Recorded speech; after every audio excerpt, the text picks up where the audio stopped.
We must search within to expand out.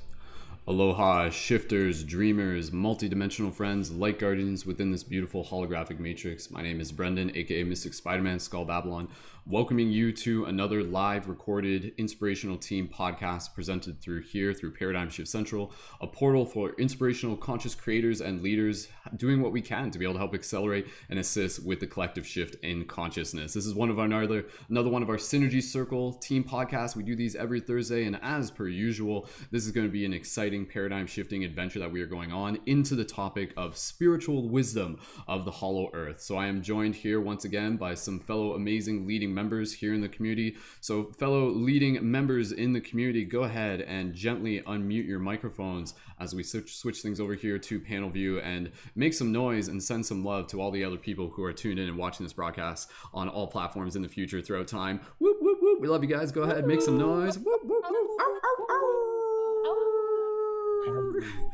Awesome. All right, beautiful. Thank you guys so much again for being here. We'll give you a quick introduction to all the leading members that we have on air with us, as well as a general introduction for those of you who may be new. For those of you on YouTube, do me a favor and drop an 1111 in the chat if you guys can hear us clear, if you guys are excited about this broadcast. If there's any slight lag between the audio sync and the video, we get that revised as we go. And for today's broadcast, we have some of our leading members on air with us, including Zentia. If you guys just want to like wave to the camera as we're saying hello to you. So we have Zentia. There's Zentia. We have Amanda as well, so we can say hello to Amanda. And we have Curtis as well. Curtis right there. And in addition, we also have Pisces. So Pisces rocking it as always. And we have Mollie, one of our newer leading members as well. Mollie, thank you so much for joining. And of course, we have Samantha back once again. So Samantha, thank you so much for being here. Beautiful to have so many amazing people here, so many people who are dedicated to being able to take part in these inspirational consciousness shifting discussions by creating this sacred digital space together. So for those of you who may be brand new, we're just going to give a quick introduction to how we got things set up here within this super awesome community. And then we're going to get into a quick meditation, and then we're going to really dive deep. Oh, I didn't even, the puns are started. Watch out. Here come nothing but hollow earth puns for the next 3 hours. I'm sure unconsciously they'll rise to the surface. It's happening. But anyways, here we go. Nonetheless, team, we're going to get into some really exciting discussion. Just as a quick intro again, hollow earth, how does this relate to the collective shift in consciousness? We're going to be connecting dots. We're going to be putting information on the table. This is going to be, I will just say before we get into this, if you are someone that is still just kind of like starting to get into a lot of this spirituality, you may want to save this broadcast for another day. If you're someone who is, again, just kind of even like straight up, like 100%, if you are someone who lives with dissociation, like a situation like that, a condition like that, be mindful that there could be things within this episode that could really shift your paradigm. And everything that we're saying here, this is just going to be information. At the end of the day, we're just encouraging guys to be able to think for yourself.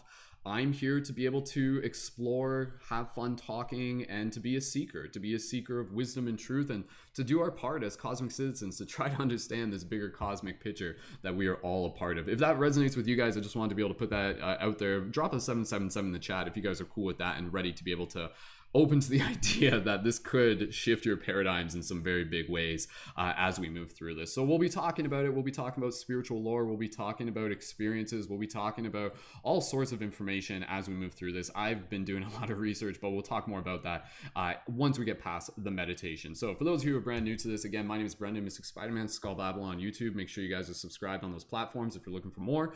We do these podcasts every Thursday, 8 p.m. Eastern Standard Time. Some really exciting news is to be able to let you guys know that we are actually on Spotify now, so you can find Paradigm Shift Radio on Spotify. Yeah, theoretically I could have had us on Spotify a while ago. I didn't realize it was so easy to get us on there, but now we're on there, and now it's super convenient for you to go back, and it doesn't even have all the episodes. If you scroll all the way through Spotify, you'll go through hundreds.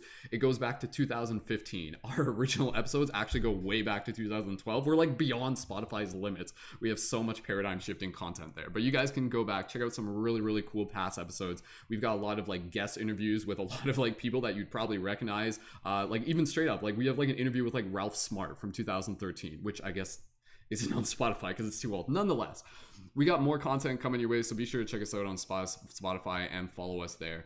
Within this community, we also have a team chat, a Discord server. You guys are welcome to check that out as well. That will give you access to the public space within the chat where you can get additional informations, updates about the team, our regular weekly team podcast that we do Monday to Friday at 10 a.m. Eastern Standard Time to be able to help assist you guys.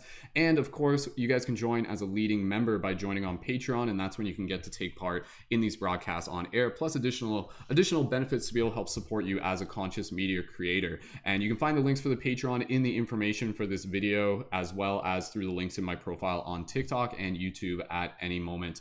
And yeah, with that said, we're gonna get right into a little bit of a meditation. So if you guys are here for the first time, drop a 333 in the chat, and for everybody else, just go ahead and give a nice warm welcome to those of you who may be new. If you guys want to share this broadcast, now is a great time to be able to do it. And we're going to do a little bit of a meditation, and the intention here is just to be able to drop into our heart space. We're going to visualize ourselves sitting around a circle. It's a very common, simple practice that we do that just brings us into the shared resonance. And this goes back to the theme, and I'll just kind of set the stage here. This project began literally just as like a club in my college, me organizing meetups every Friday in my city at a yoga studio, sitting in circles and having discussion. Since then, it's evolved. And here we are now sitting in sacred digital circles to be able to have these important discussions. And yeah, this is going to be a very, very exciting one. And hopefully you guys got to tune in for the previous one about fairy lore, because if you did, I'm sure there are going to be some connecting threads here as well. So again, for those of you who are new, thank you so much for joining. For those of you who are on TikTok or Instagram, go ahead and click the link on my profile to be able to join in on YouTube. If you ever see me tuned in on TikTok and Instagram, I'm usually live on YouTube. Click the link in my profile to be able to tune in there, and then you'll be able to hear the full broadcast once we get to the other speakers. Awesome, team. All right, so with that said, be sure to, after this broadcast, come back and check out all the links down below to all the creators featured in this broadcast, and then make sure that you're following all the featured creators and leading members. And yeah, with that said, let's get right into our meditation. So thank you everyone again for being here, and go ahead and get yourself nice and comfortable. This is just going to be a gentle one. You guys can like sit down, you can just kind of like chill out wherever you are, get comfortable for a minute. Beautiful. Awesome. Thank you guys so much for being here. Thank you everyone. Thank you Patreon supporters. Thank you followers of all kind. This is made possible because of you. Okay, team. When you're ready, go ahead and gently close your eyes. Straighten up your spine, open up your chest, relax your face. As you listen to my voice, gently begin connecting with your breath. Soft, gentle inhales and soft, gentle exhales. As you breathe here, just gently bring your awareness to your heart space. You're welcome to physically put your hand on your chest if you wish. And just bring yourself into this space of gratitude. Gratitude for this beautiful community of shifters, light guardians, seekers, call us what you will. People who are here to be able to help assist with the shift in consciousness through creativity, compassion, and personal development. Gratitude for this sacred space, gratitude for the knowledge and wisdom we are about to share together, and gratitude for yourself for showing up. With gratitude in your heart, gently imagine in this moment sitting in a circle with all the other amazing, beautiful people here today, on air as our leading members, as well as all the people listening. And you can imagine us sitting out in a field, you can imagine us sitting in a yoga studio, wherever you choose to imagine us in this moment. And just take this opportunity to be able to look around at the faces of the people here and just be able to reflect your appreciation, your gratitude for them, for their journey, for showing up, for being a part of this community, for being a part of this bigger shift. So just give yourself a few more moments. I'm going to stop talking and just allow yourself to speak within your heart words of kindness, words of gratitude, while also receiving this gratitude in return from the team. So just continue to visualize connecting with these different amazing, beautiful people. I'll stop talking for a moment and just continue to breathe here in this space of gratitude. Go ahead and do that now.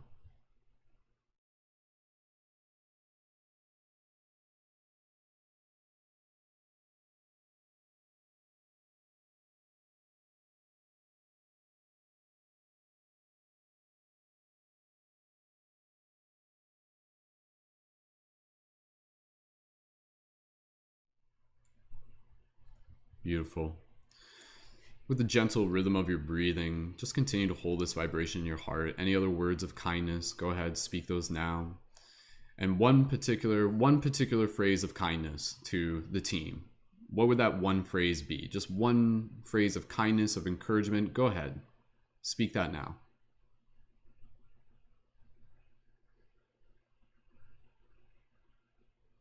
Awesome. And so gently from here, just take another look around the circle, gratitude in your heart. Slowly, we will carry this vibration, this image, this scene with us through our heart, through our imagination as we continue along with this discussion here. Gently, when you are ready, slowly bring your awareness back to the space around you. When you are ready, gently wiggle your toes, wiggle your fingers, and open your eyes and return your awareness to the space around you. Awesome. Beautiful. Welcome back, everyone. Go ahead, grab a drink of water if you need it. Get yourself nice and comfortable. Pack your bags, pack some extra nuts. We're going on an adventure. Put on your hiking boots. Here we go. Okay, so for those of you who are in the YouTube chat, if you guys want to leave, what was the comment that you had for the team during that meditation? Please feel free. Leave that in the comments down below and let us know. And so with that said, let's get right into this topic about the spiritual wisdom of Hollow Earth. I'm going to give you guys a little bit of an overview on things that I've been coming across, information that I've been exploring. I'll talk about it for a bit. From there, we're going to pass it to Pisces afterwards. From there, we'll pass it to Curtis. And then from there, we'll just keep moving around. This discussion will probably go for close to 3 hours. If we can keep it under 3 hours, we'll see. But this is a topic in itself that throughout the many podcasts that I've done over the years, we have never specifically done an episode about Hollow Earth. And I think part of the reason for me not doing it then, even though it was something that came up now and then, was because in my heart, I was just kind of like, I'm interested in it, but I'll know when the time is right. I'll know when people are ready to be able to dive into this topic. Again, I'm sorry. The puns are just there. I'm not doing them on purpose. We're diving in. It's rising. It's like, anyways, shoveling and stuff. Okay. But again, with this topic, this is a topic that I think for a lot of people is something that they either know very little about, or it's something that they've spent an extensive amount of time researching, or it's something that they outright reflect and refuse. They're just like, nope, that's not a thing. And they literally just kind of push it away. And so it's important to be able to observe the many ways in which we can look at this theme of Hollow Earth. And so with the intention of this podcast and this discussion here tonight as a team, the intention that I invite us to be able to move forward with is from the intention of us being seekers of truth, to ultimately be able to work with the information that we have, to be able to put it on the table, to begin connecting the dots, and to begin seeing the bigger picture. In a lot of ways, like, it's not that much different from thinking of you know, I feel, honestly, I feel like we're like Mulder and Scully right now in X-Files, is essentially what it feels like. It's to be like, well, Scully, we've got these documents here, and they're claiming they've been to Hollow Earth. What do you think?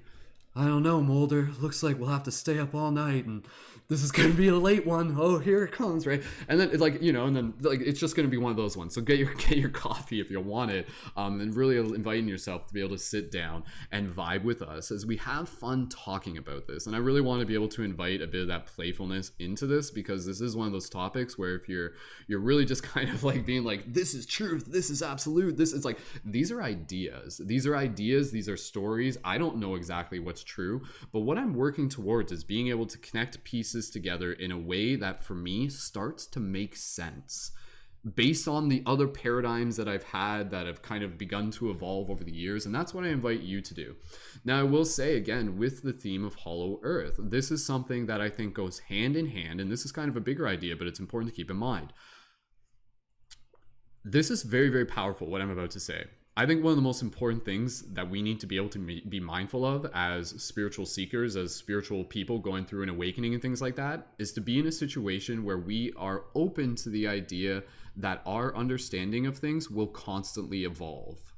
Meaning, if we get locked into this idea of thinking like, okay, like this is the absolute truth of my reality, and then we're just kind of like, that's it, and then we just boom and we lock our feet in, and then we just kind of stay there, eventually we become stagnant. And there will come a point where you have to be able to choose whether or not you're open to the idea of deciding if you want to evolve your understanding beyond where it is that you're currently standing.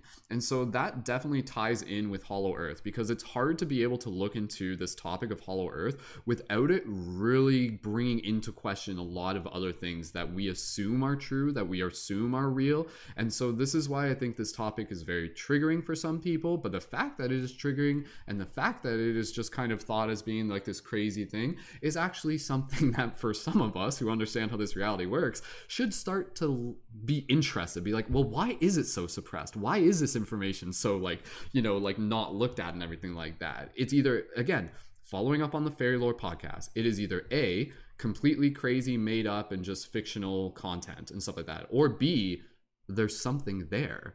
And so let's approach it from the idea that maybe there's something there, and maybe by the end of this podcast you will be in a situation where you'll get to decide for yourself if you're just like, okay, like this, you know, like you'll decide. And I can feel what I'm leaning towards, and that's why I'm excited to be able to share this with you guys, because honestly guys, the things that I'm going to talk about, literally what I'll do, I'll just tell you guys a couple things.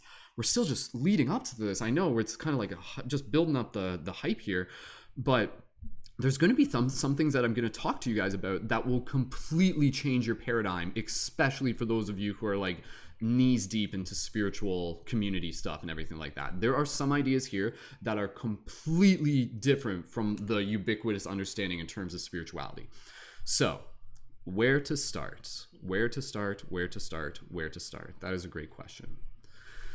I'll start with the basic idea that stories of Hollow Earth are nothing new. In fact, they are incredibly ancient. And if you want to get a good understanding of stories of Hollow Earth, I think one of the best things that you should do is look back to the ancient cultures, and to look back on how they talked about it, and to look back at different Aboriginal tribes, different indigenous tribes, different tribes who, there's many stories, who haven't had much contact with the outside world and yet talk about entrances to inner Earth and everything like that. And you start looking at all of these different ideas about how Hollow Earth begins to show up across a variety of spectrum of different cultures in different ways in their own fundamental understanding. So when we're talking about Hollow Earth, what does this even mean? What does the concept of Hollow Earth mean? Now, some people, when they think of Hollow Earth, they've probably seen maps where it's literally like this idea where it's like kind of like it's hollow, you know, it's hollow, and then people talk about there being like an internal sun. And then it's like, okay, how does that work? There's like, it's hollow on the inside. Like, I don't understand. That doesn't go against science and everything like that. My understanding of it so far, based on how I pieced it together, is that the underneath the surface of the earth is very much more kind of like honeycombs, if anything. And so there's different pockets of spaces that are theoretically underneath the earth. Now, before we even really get any further with this, I'm trying to just, honestly guys, if I'm jumping ahead, I apologize. This is just practice, right? This is me practicing, trying to talk about something quite complex. I've had practice talking about it with Lacey, my girlfriend, and everything like that. And I know there's like a coherent way that we can explain it.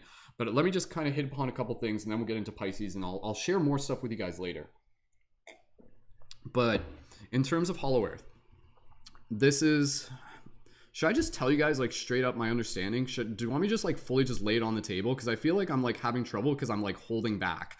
But I feel like I need to just like dive into the big stuff in order to be able to explain the surface stuff, so to speak. Guys, drop a 777 if you guys just feel like you're like ready for me to just like give you just like the big paradigm shift right away. Because honestly, like it will help make sense of things in the long run. And I know that if you guys are here, you guys are ready for it. Okay, you guys want me to just get like fully, this is, okay. So again, I've been doing a lot of research on this, nothing new. Recently, within the last week, I recently went back into this research, meaning I did this years ago, but now I recently got back into it. I'm approaching it from a new perspective with additional information. How I perceived it when I really got into it, maybe like, 10 years ago, 8 years ago, whatever. Now it's quite different, and this is my general understanding of Hollow Earth.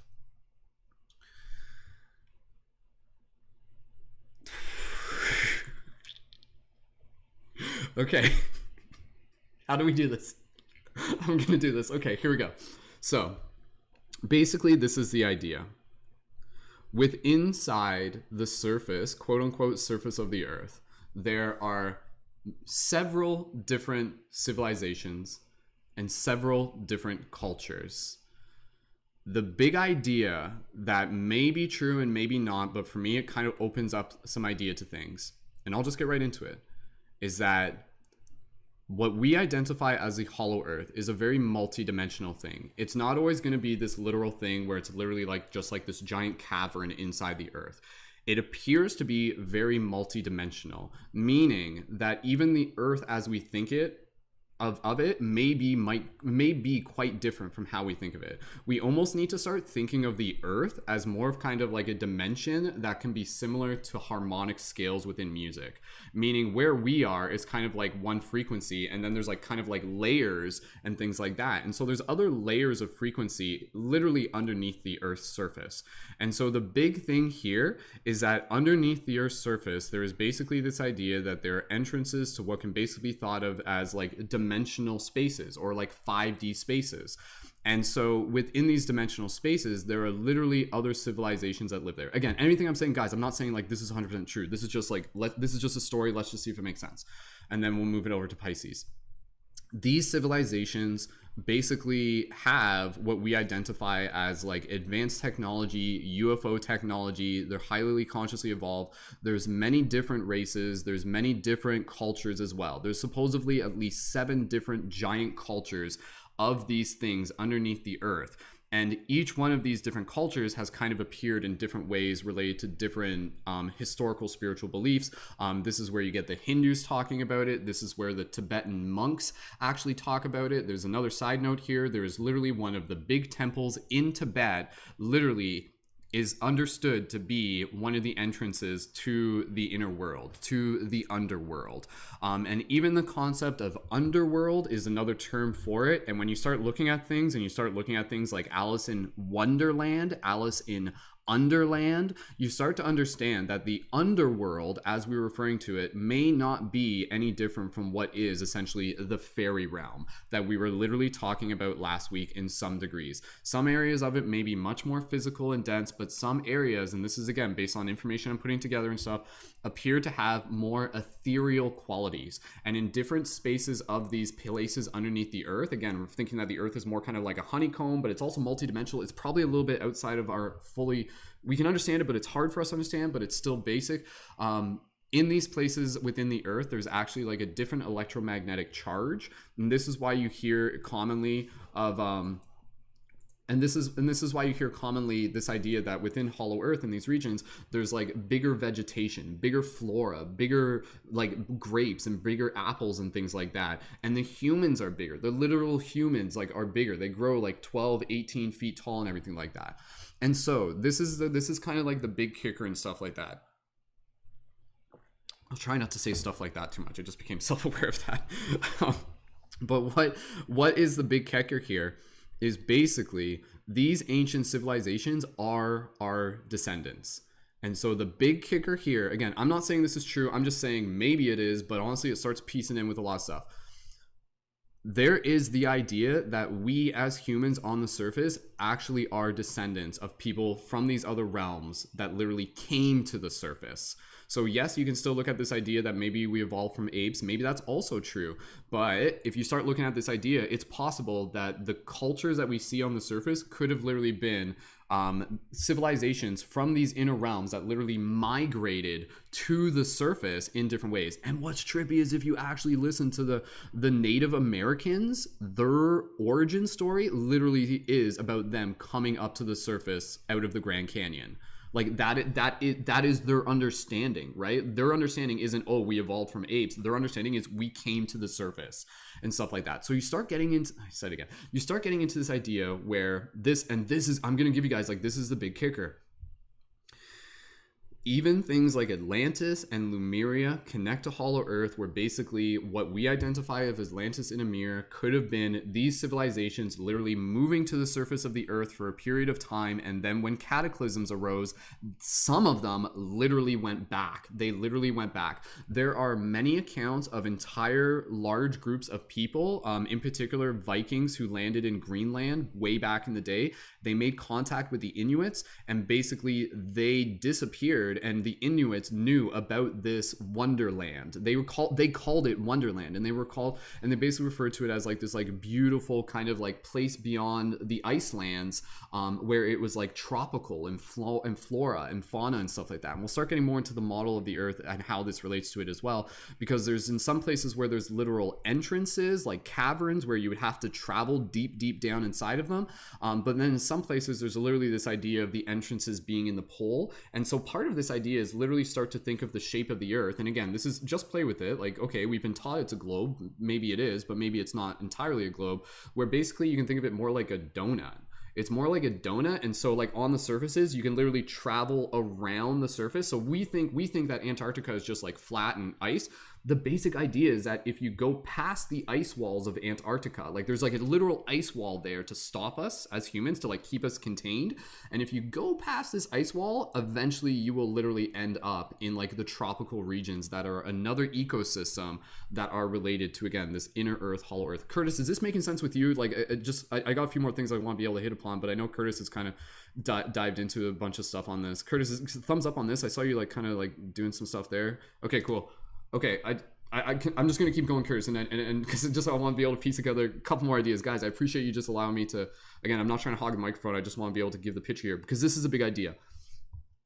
Within the spiritual community, a lot of our focus has been put on outwards, star seeds, other extraterrestrial beings, planets, Andromeda, Syria, Nebula, all of this outwards thing. This is the big kicker, guys.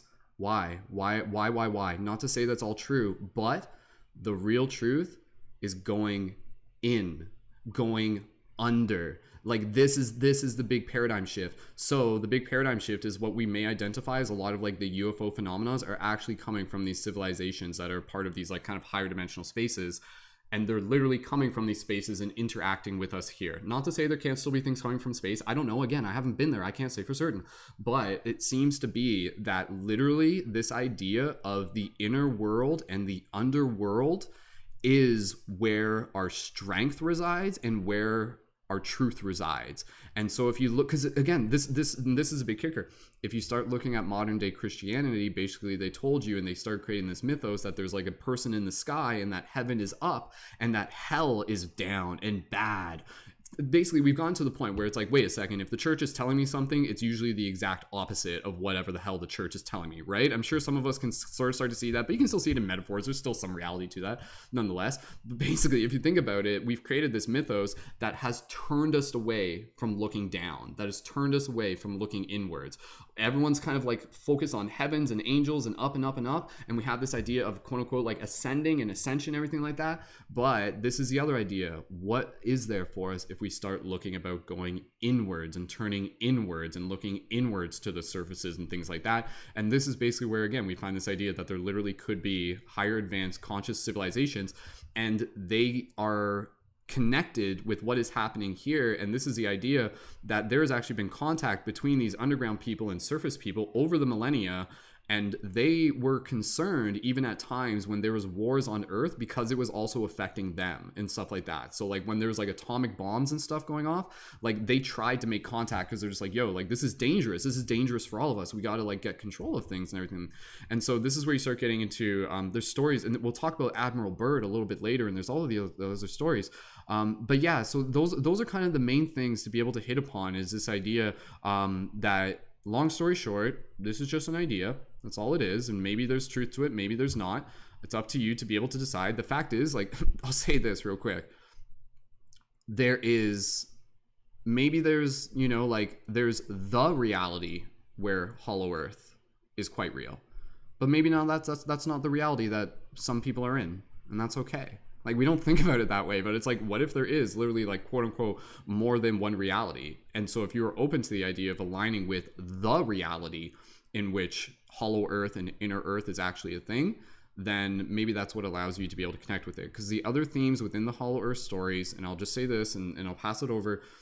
And again, yeah, the whole axiom, as above, so below, this like relates to this, is that within these higher advanced cultures and stuff like that, they basically have either, call it technology, call it magic, whatever what it is, it's some kind of protective thing that keeps them hidden from us and basically prevents it so that they only let people in they want to let in, and basically the only people who can come in are people with like high moral character, is essentially this thing. So this is actually like kind of the thing, guys, where the inner world is also basically a version of 5D. In order to be able to enter into the 5D space, again, even in dream time, because this is what we're getting into, it's like we can start connecting with this space in dream time.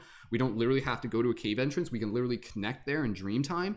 Is that you need to be able to kind of like pass tests, improve your character, and face your shadows, and integrate and evolve and consciously kind of like mature and develop your moral character. And then they'll be like, okay, now you're kind of like ready to enter and things like that. This is part of the story. This is like literally stories of different sources have talked about this in different ways. So that's kind of like one of the big ideas. But again, you know, just opening up to the idea that what if a bunch of what we recognize as the UFO phenomena could be related to some of the civilizations from there. And this is another big idea, is that even the idea of literally, like, say for example, like the Pleiadians, they're like, oh, we're like from another star system and stuff like that. This is the idea.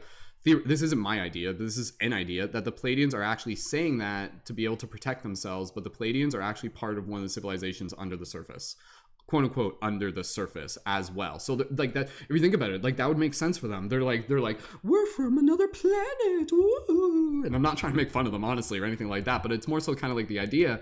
But what if, like, straight up, they're just like, okay, we'll tell them we're from there, because that will protect us, because that will keep them distracted. Wherever they are turning you away from in culture and society and religion, try to look the other way and you'll probably find some truth. So again, heaven, hell, don't go down to hell. Like, they keep telling us that, right? But it's like, yo, I think if you start going into these underworlds, these wonder worlds, these underlands, these, again, the Egyptians talk about in their own way, all these cultures talk about, this is like literally where you meet the quote unquote gods and guardians of these dimensions and things like that. And this is actually a thing that's, for some of us, it will be a part of our experience, specifically in dream time and things like that. And that's where we're actually, again, having these discussions, because I think once we start hearing about this and start opening our minds to it and everything like that, maybe that's part of what is moving us closer. And the big thing is that these ancient underground, again, they're not just underground, it's like the entrances are underground, but it's more like they're in another dimension. Like, stop thinking it's like such a physical thing. It's more like, it's more of like a dimension within dimensions within dimensions. Each one's kind of like its own pocket, but there's entrances, they're kind of parallel. It's kind of like more like, it's like a video game. It doesn't need to fit into like certain parameters and stuff. It's more like you like enter from one zone to the next, so to speak. Again, this is kind of my understanding, so I don't think, because I think that's why like we don't pick it up with our scientific equipment and stuff like that quite in the same way. But anyways, long story short, I apologize for talking for so long. Guys, let me know if 1111, if this has kind of somewhat shifted your paradigm, if this is starting to make sense for you, because again, the reason why we are having this discussion and the reason why I think this is important is because I think that, similar to what we've talked about with the UFO encounters and with the fairy folk, which is again a part of this, the fairy folk are literally from these realms, based on my guess. Like, it seems to be that way. How the hell would it be any different? It seems to be that way. Based on this, our possible objective could be about developing our relationship with these civilizations and cultures. Literally could be about developing contact with them and developing relationship. And that is the thing, is that for the people that have been to Hollow Earth and they have come back and they've like brought back messages, they basically said that over the next several decades, civilizations from Hollow Earth will start making with contact with people individually. It won't be a mass thing, it'll be individually, and it will also happen through dream time in the same way as well. So these ancient civilizations, there are many of them, different spiritual beliefs and different religions have their own connection to them. The monks knew about them in Tibet and everything like that. They may be our descendants. Some of us may literally be from these realms and we've literally forgotten. Again, we think of this as like coming in from another dimension. We could have been there and come here. I don't know. And there's a lot more to be able to look at and to explore here and to see how it connects the dots. But at the end of the day, the spiritual wisdom of this is that they are here to be able to help remind us of our journey as multidimensional beings. It's a very ever unfolding one, and to be able to call us into a higher purpose of self-awareness and empowerment and connection with the earth. We are literally from the earth. Stop looking to the heavens out there. If you look at the opposite, you will realize that our truth is like in the earth, in a very literal and metaphysical way. So once we realize that we come from the earth and we come from these like other places and things like that, it will bring us back to a place within our heart that will also help us unlock more of our empowerment. Does that make sense, guys? Go ahead and yeah, just keep dropping those 11 lemons if that makes sense to you guys. Sorry, guys, that was like way longer than I planned to do, but that's like freaking like a lot of research just kind of like packed into some stuff. And I will say, guys, check the show notes on this video for links to some things on YouTube that we'll talk about throughout this broadcast as well that you can go check out afterwards. There's a bunch more notes I got here, but we'll just pass it to the next person, then we'll go around a little bit more as we continue to practice here. We'll probably talk about Richard Byrd as we go. We can talk about the Mahoxie Indians of Guyam. They were like guardians of the inner earth and things like that, and we recently contacted them and they told us all about this. We can talk about the idea that maybe the Mayans literally migrated to hollow earth, inner earth. Like, this is a crazy idea. People are like, where'd the Mayans go? The Mayans talked about underworld all the time. That was a big part of their culture. Why is it crazy to think that maybe they literally just didn't go there? Whoa, paradigm shift. Doesn't that make sense? Like, wouldn't that actually like open up some possible ideas? Yeah, and we'll talk about a few other experiences that people have had over the years that have claimed to have been there and come back.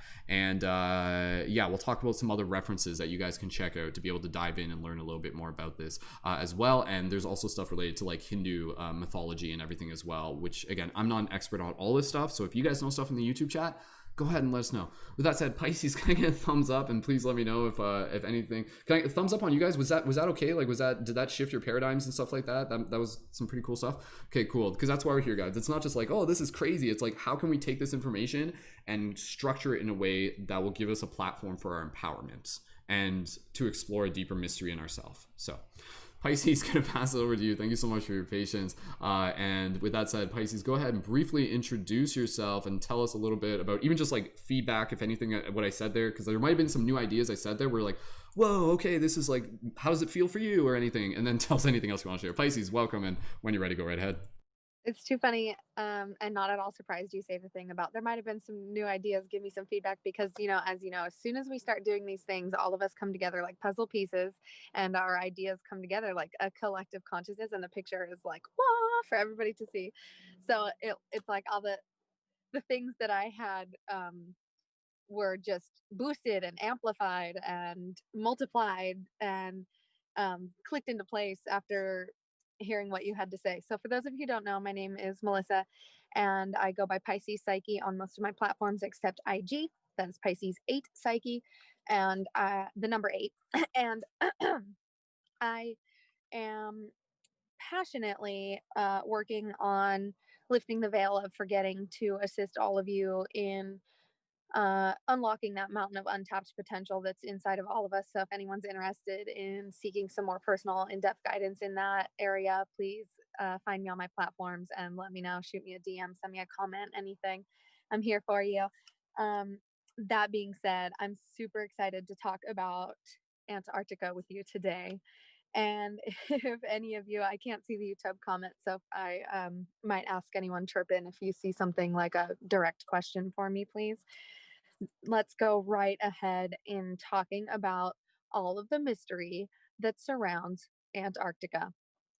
As you know, Brendon said there are so many conspiracies, theories, beliefs surrounding the entrances of places like Agartha, Shangri-La, down into the crust of the earth. The journey of the center of the earth is just such a cool concept to me, and I um, lose my focus here and there.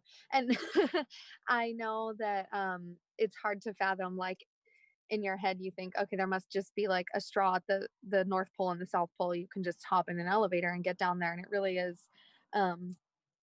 difficult to fathom what is going on, especially when you begin to consider what I'm about to drop for you.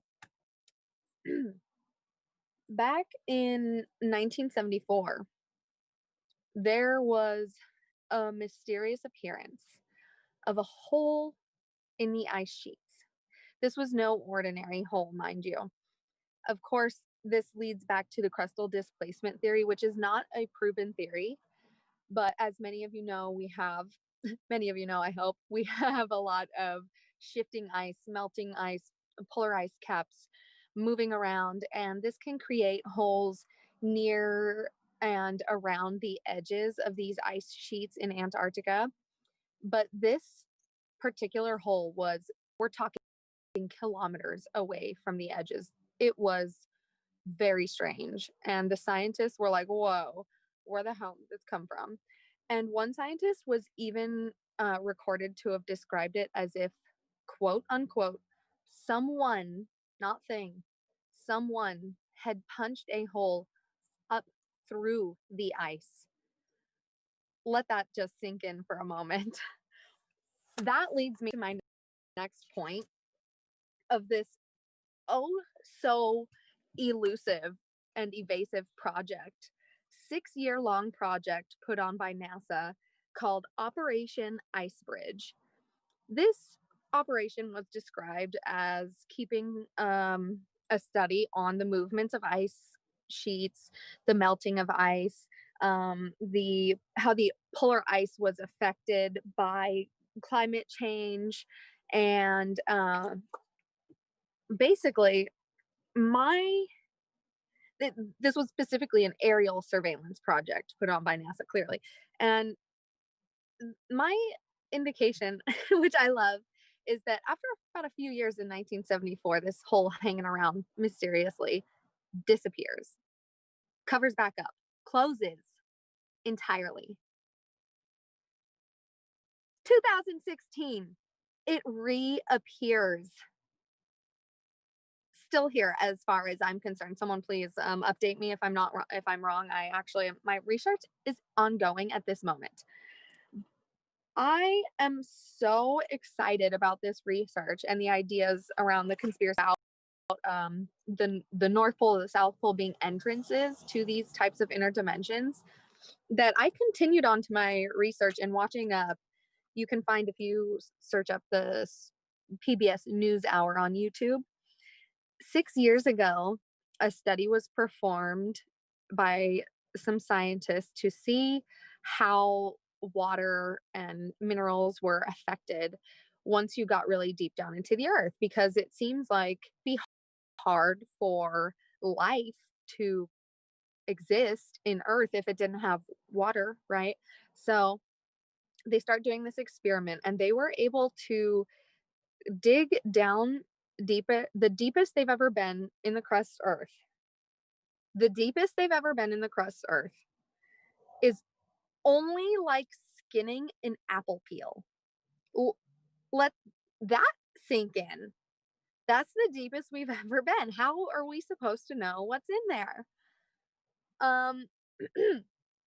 Upon finding these minerals down deep in the earth, where you can imagine it begins to get extremely hot, and you would think minerals, water, would evaporate, which you'd be right. They discovered that specific minerals had the capability to encase and protect this water from evaporating. This leads me straight on into crystal caves and the honeycomb effect. As Brendon led us to plant the seed that our earth was honeycombed, I would like to nourish that seed in inviting you to think about all of the many, many crystal caves that bring us our crystal tools and our spiritual practices. If we have a planet that is this honeycombed, and we have only been as deep as the skin of an apple, this all accumulated together, in my opinion, leading to the fact that organisms and microorganisms have the capability to exist in this type of environment, it becomes quite impossible to imagine that other things do not. Here we are. Awesome. Pisces, thank you so much for giving us, and again, like everything you basically just said there, like that's stuff that's documented by other people and stuff like that. Like that's not like speculation. This is, again, like the limits of what we've explored based on scientific studies and Yep. everything, which I'm yeah. dropping the facts for you guys. This is why I was so excited about when you said bringing the feedback up of how I felt about what you said, because I was like, yes, Brendon planted the spiritual seeds, and I'm gonna come nourish it with the scientific facts, and we are going to really grow this exciting idea, and the discussion will probably get really exciting. It's super exciting, and again, you know, I think that's the best way to be able to approach something like this, is to be able to approach it from, again, a grounded way. Gosh darn it, these like are all our puns like inner earth puns? Is this like I'm just realizing this now? Why are all these phrases just common like colloquial terms and stuff like that? Maybe, but yeah, no, it's all about grounding. It's all about going underground. It's all about staying grounded when we're talking about this. Right. So like you said, they're trying to distract us by saying, don't go there. But then we have these little colloquialisms that are so common that you're just realizing now are like, hey, look, maybe like they're like nuggets of breadcrumbs. Yeah, no, it's fascinating. Melissa, thank you so much for keeping the ball rolling here, guys. Let's give some show some love for Melissa for those of you in the YouTube chat as well. Curtis, give me a thumbs up if we're ready to pass it to you next, and to be able to hit upon some more things. And who would like to go after Curtis? Go ahead and let me know. Whoever wants to be able to jump in after Curtis, just give me hands up right now. Is that Zentia? Okay, Zentia. Okay, we'll pass over to Zentia. So, real quick, guys, I'll just tell you one quick story, and I will say that there's a person on TikTok that I encourage you guys to check out. Their name is Ethan. I've talked to them. They're a cool guy. You can find their videos on TikTok.com/@ Ethan Chevalier. ETHANLE. Ethan Le Chevalier, CHEVALIER, and the number 4. The links for that are in the YouTube info, so you don't really have to worry about memorizing them. Be sure to check it out. But my point is, his videos have gone incredibly viral, and then he's got like a 31 video series all about Hollow Earth, and I guarantee some of you have probably seen those. Like, I mean, quick like fingers up in the chat, who's seen those? Like, you guys have probably seen those. Samantha has seen those. Curtis has seen those. And that was kind of like, I remember when I started on TikTok and stuff like that, I'm like, oh, this is going to be exciting. And then seriously, like once his videos started up, like it reminded me of that meme from like The Office where it's like, it's happening, like the collective is starting to talk about Hollow Earth, it's happening, like viral videos about Hollow Earth and stuff like that, like straight up, right? Because until then it was just like, no, that's just a reptilian crazy people tinfoil hat group and everything like that. We'll get to the reptoids. It's not just, that's the thing, right? Like people are just gonna be like, oh, like, okay, we're at that point, right? Are reptoids real? I don't know, man. Like, but when you start looking at the Hollow Earth stuff, it's not off the table to think that there would be different types of humanoids. It kind of makes sense. So but it's up to you guys. You guys go as far as you want with this. But I can see people literally listening, and as soon as we get to the reptilians, they're like, and that's where I stop the podcast or something like that. So but that's all right, because again, you almost want to find those edges where it's like, why is there a part of you that's almost like an internal programming that's like, don't go any further, like don't, like that's like there's something inside of us that's like, it's like, stop looking at that, like stop going further. It's like a defense mechanism to keep us in the matrix. So you almost want to find those edges to be able to explore them. But I encourage you to check out Ethan's videos. Again, the link for that's in the YouTube chat. He does a lot of really short 1-minute videos on TikTok. I encourage you to check him out, learn a bunch from them. A lot of the information that I was getting was stuff that he was talking about as well, because it's all just information that's out there. It's not even so much him saying this is my opinion. It's like, this is the information that's out there that we have available. One quick story that Ethan shared was actually this particular story. What was it? Something there it is. The Children of Woolpit. Woolpit, the Children of Woolpit. I'm just going to tell this story quick.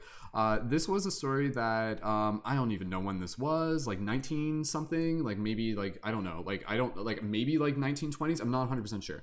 Woolpit is like a place in the UK as far as I understand. Long story short, again, I'm not an expert on the story, but I'll just give you the emphasis of it. There were these children that basically were found one day, and they had like green skin, and they said, well, first of all, they didn't even speak the same language and stuff like that. And basically, eventually, it was a boy and a girl, and the girl ended up passing away.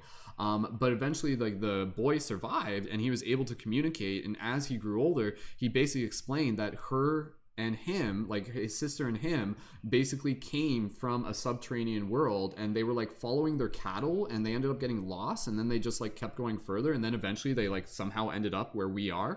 And then yeah, they literally talked about how they were from this other world, and they said that the sunlight there was more like twilight, and so it was like a different light. Like it wasn't like, because that's the thing. This is a whole other thing. Is like, how did this this is the idea. Like, there's literally could be like little suns inside different areas of Hollow Earth. Like, there might be multiple suns inside different areas of Hollow Earth. Again, I don't know. I can't tell you exactly how that works. Maybe it's an alien technology or floating in there. I don't know. But this is, again, just based on evidence, quote unquote, and information and stories. But this is a documented story of, long story short, of these like green kids who said they came from a subterranean world where it looked like Twilight, and they had like green skin and stuff like that. So again, take it for what you will, but this is documented stuff. There's a few other documentation things. We'll get to those as we go. Thank you guys again. If you guys are having a fun time, go ahead and leave some silly emoticons in the chat. We'll pass it over to Zentia, and Zentia, when you're ready, please feel free to introduce yourself and tell us a little bit about even just what you think of the conversation so far. Is it starting to shift some paradigms for you, and any other thing you would like to share on this topic? Zentia, welcome, and go right ahead. Hi everybody, my name is Zentia, and I am an intuitive on YouTube and on Instagram. You can find me at Zentia Infinite 369, and my YouTube is You Glow Goddess. I'm excited about this topic. I want to kind of go off of what Melissa said, thinking of, I didn't know about the Earth's crust and how much we had gone into it. I often think about the ocean and how we've only explored 10% of it. So with that, there's many spaces that we haven't gone into. There's jungles that humans have never entered into. And when you think of entrances into the inner spaces of Earth, why don't we go into these jungles with all of our technology? Why aren't we deeper into the ocean? And I think of the movie Doctor Strange, one of my favorite movies ever. The way he traveled through the portals, the way she opened up a space for him to study. Even though he was in this space, she opened up a new space. So if you think about Earth, and so what movie was that? Doctor Strange, in the movie, opened up a space for him to study, a crystal room for him to go. If you think of Earth that way, with the different dimensions, there's untold amounts, I think, of space that could actually be right there, accessible. You think of the masters transcending time and space and meditating for hours, yet they're gone. Where are they going? What space are they into? And going in instead of out. If we think of ourselves as replicas of the planet and we have this inner universe, then why can't the planet have one too? That's where. Totally. That's awesome.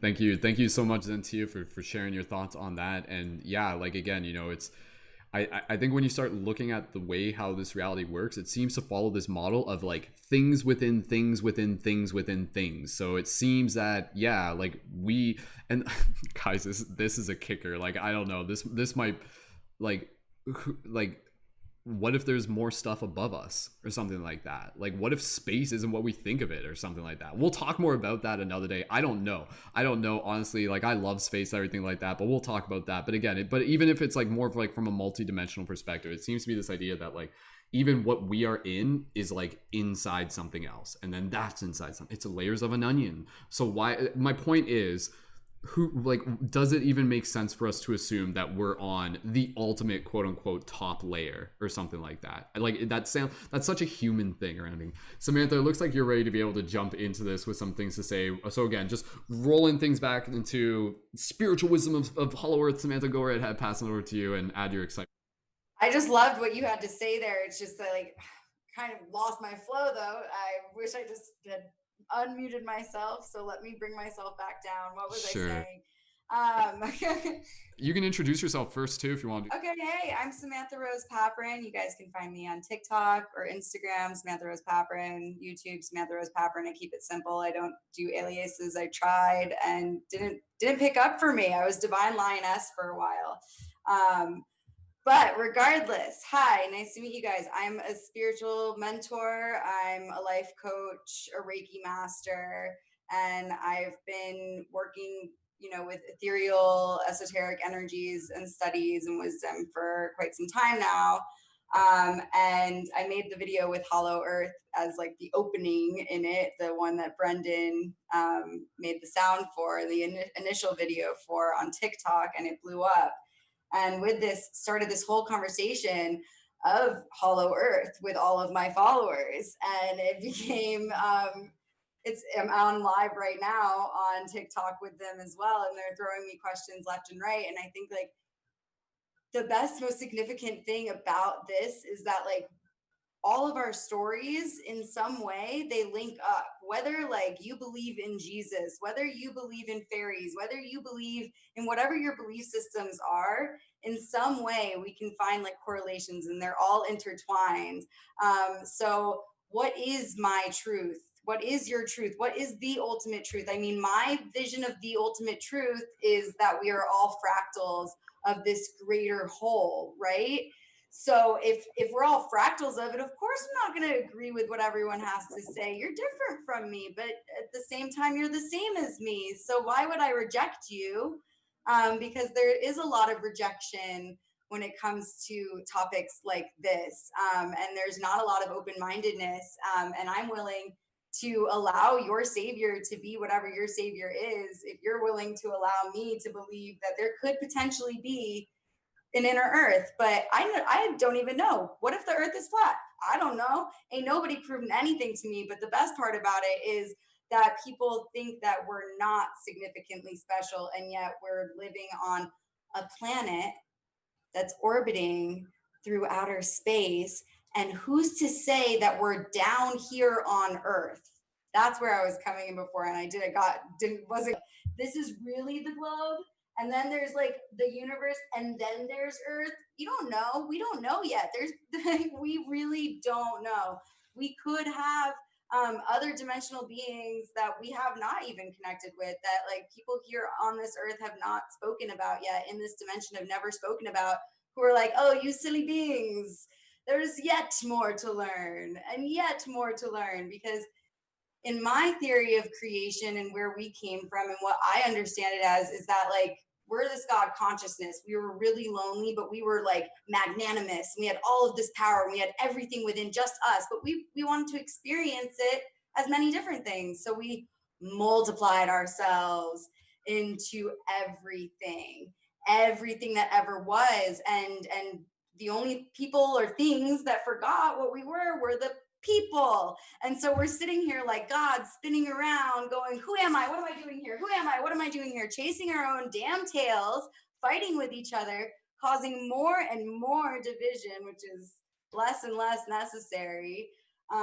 Because honestly, we did this whole thing because we were lonely. So why do we keep making ourselves lonely? And I don't care what shape the earth is. I don't care what's inside of it, but what's inside of you, because I think I see a lot of me inside of you. And I learn a lot, and I grow a lot, and I hurt a lot, and I love a lot. The rest is fun to play with. Why are we here? What are we doing here? And what are we fucking sitting on right now? Sorry for cursing. I'm done. Sarah, thank you so much for sharing your vibes and for being here, and yeah, just sparking the excitement. Special shout out to everybody on Sarah's live broadcast, or everybody here. If you guys follow Sarah and you're on the YouTube, go ahead and just be like whoop whoop whoop. Sorry, Samantha, whoop whoop whoop whoop whoop. Is that you like know okay? So I like that's what I was doing there. Something already in the air or something like that. Okay. Thank you, Samantha.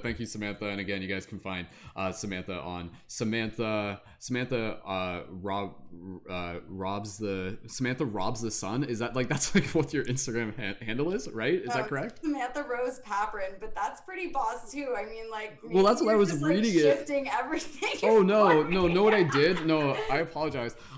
No, I was reading like, oh, that's why I thought it was Sarah, because I ran a search on IG and I pulled up the wrong where I just sent it to. Wasn't you, but I apologize. That was my mistake. But anyways, rob the sun. That's badass. Anyways, okay, let's work on just bringing things back to center here, back to the center of the Hollow Earth here as we get ready to move into the next part. We're gonna pass it over to Curtis, and again, Curtis, I know has been someone who has explored the curiosity of Hollow Earth, because that's the thing, guys. Like, you start looking at stuff, and this takes you down a rabbit hole. It takes you into Wonderland. There's a few other things that I want to be able to get into, and I will say halfway through the episode or partway through, I'm gonna let you guys know what next week podcast topic is going to be, and it does lead in from this to the next thing, so I'm excited to be able to let you guys know for that. So make sure you stick around, and you'll figure out more about what it is that we're doing next week and how this is actually a build up. So with that said, Curtis, give me a thumbs up if you're ready. We'll pass it over to you. Thank you again to everyone for being here, for hanging out. And Curtis, passing over to you. Go ahead, give a brief introduction and tell us a bit about what you know about Hollow Earth, and even just what we've said so far. Like, how on point are we, so to speak? And all right, I kind of feel like you at the beginning of this. It's like, oh, where do I start?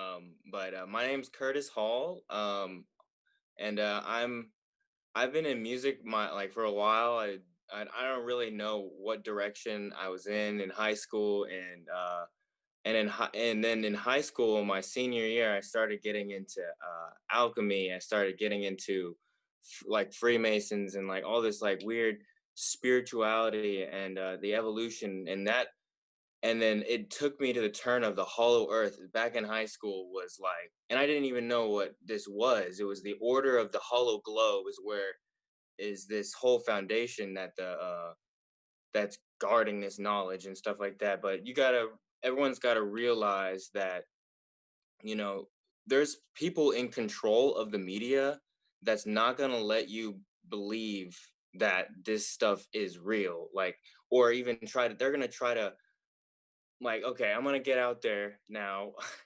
But the reptilians, or we call the draconians, the reptoids are they're subservient to the draconians, and they actually have the technology to basically control our minds. Now, we have been in the awakening for some time now. There's a lot of this. After 2012, they thought that this was the end of the world, but this is actually the end of this old world where they're controlling us. So they're trying as hard as they can to use the media. They're this third dimensional way of viewing and of obtaining information. They're not, it's not working anymore because we have a higher way of obtaining information. And I want to go into what a lot of the people in the comments were saying about Gaia and the whole movement of Gaia. It's like a TV program about Corey Goode and David Wilcock, but I'm going to focus on Corey's story. Corey Goode, man, this is far out stuff. You're like looking at this guy saying, are you serious? Like, he's talking about going into the hollow earth and going into the moon, going like, and there's the LOC, the command center on the moon that the Nazis have started, and all this stuff.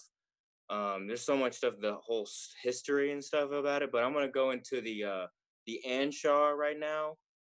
I'm going to talk about the Anshar. They actually are they're part of the guardians of the inner earth, and so they're a fourth dimensional being. And if I go back and up the timeline thing, it's where you're talking about future, bringing the future here to our present. What is that called? What do you call that? It's a reverse time theory. Has been my unofficial.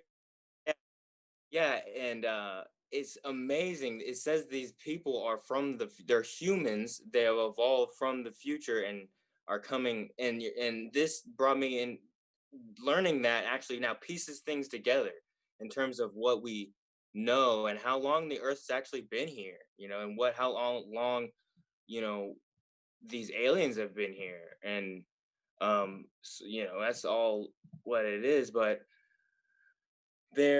so anyway, I want to go into the whole story of what intrigued me about the Council of the Inner Earth Society, and Ra, the Avians. Now, Ra is a historical figure in Egypt. Ra is he's like a bird face. He has a bird face, not like Thoth. Thoth is more of a kind of a pin nose, but pen nose. Like he was the writer, but Ra was he was another bird face, I guess. But Ra is the avian, and he helped Corey. He came to Corey years, back in 2012 in his dreams. Now Corey's been having many dreams. Now you mentioned dreams and going into dreams and them communicating with us and taking us to places. And if you talk about lucid dreams, it feels like you're doing it. That's you. That's your spirit. You can't even tell if you're doing it. And there's also historical events of people getting abducted, having dirt on their feet when they didn't go outside, all that kind of stuff. But what I want to point, like when I want to go in the story, this is the most recent cosmic disclosure is the program on Gaia that is a whole story of Corey Goode. You can find this online. So I want to direct everyone to there once they feel like they are comfortable with that. But so they have this Inner Earth Alliance, the Guardians, the original Guardians, not the Guardians, but the Alliance. Man, it's hard to. There's a lot of information out here, but they have. Losing my train of thought. They have. What really struck me was this gold guy. Now I want to show a picture of this. This is a picture of. Hold on, sorry about that. Go ahead. We'll hold space for you, Curtis. Curtis is just flipping the camera around to be able to get some images. And yeah, Gaia.com is the website. Oh, I think, okay, Curtis is just going to have to rejoin. I think he probably just dropped out there by accident. But yeah, I mean, how many people here, if you're interested, go check out Gaia. I have not watched things on Gaia. I've only seen a little bit, but I know, like, literally, they're, like, straight up, like, here's interviews with people that have, like, been there and come back or had contact and stuff. Curtis, go ahead. Oh my God. No worries, dude. No worries. About to show y'all. No worries. All right, let me just make sure the camera is back up, and we'll pass it back over to you. Just give you 2 seconds there to be able to get your camera back on, and then we'll pass it back over to Chris. Guys, thank you so much for being here in the chat, and go ahead and just leave some comments of support for anybody on air. Curtis, go ahead. Pass it back to you. But I want to show you this image. Now, this is the image of the blue avians. This is the Ra. Sorry. There's so much stuff. So Ra has actually made the law of this civilization or these beings. There's 3 of them. Ra of whatever. There's different ones, but they made the Law of One. This book. Ra, the material. The Law of One, the messenger. Now it's similar to like if you think about Thoth back in Egypt. But this guy is what really struck me as someone. This is the race of the gold triangle-headed beings. Now, yes, this is very far out there. Cold triangle-headed beings, and these guys have no name. They actually speak to you through communications of like sensing emotion and sensing all this. Like it's your breath is taken away. You're synced. You're in sync with this being. This is the gold triangle-headed being. Now they look more like a kind of like an advanced gray being, but it's beautiful to meet one of those beings. They communicate to you through without trying. Really, they don't have to. The communication's already set up, and that's in terms of these beings being able to go higher dimensional planes to communicate to you. These.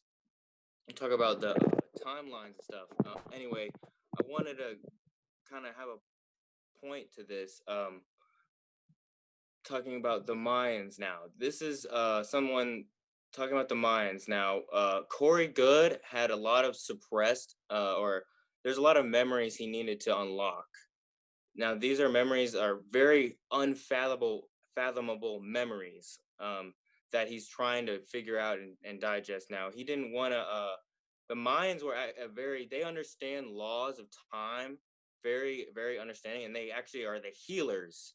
They heal the timeline of what's going on here, because in the whole prophecy if you go into Pakal Votan's prophecy, this is a lot of stuff with the Mayans, and you go into, they healed they healed his memory log or something. I'm trying to remember it, but that goes into the Mayan civilization.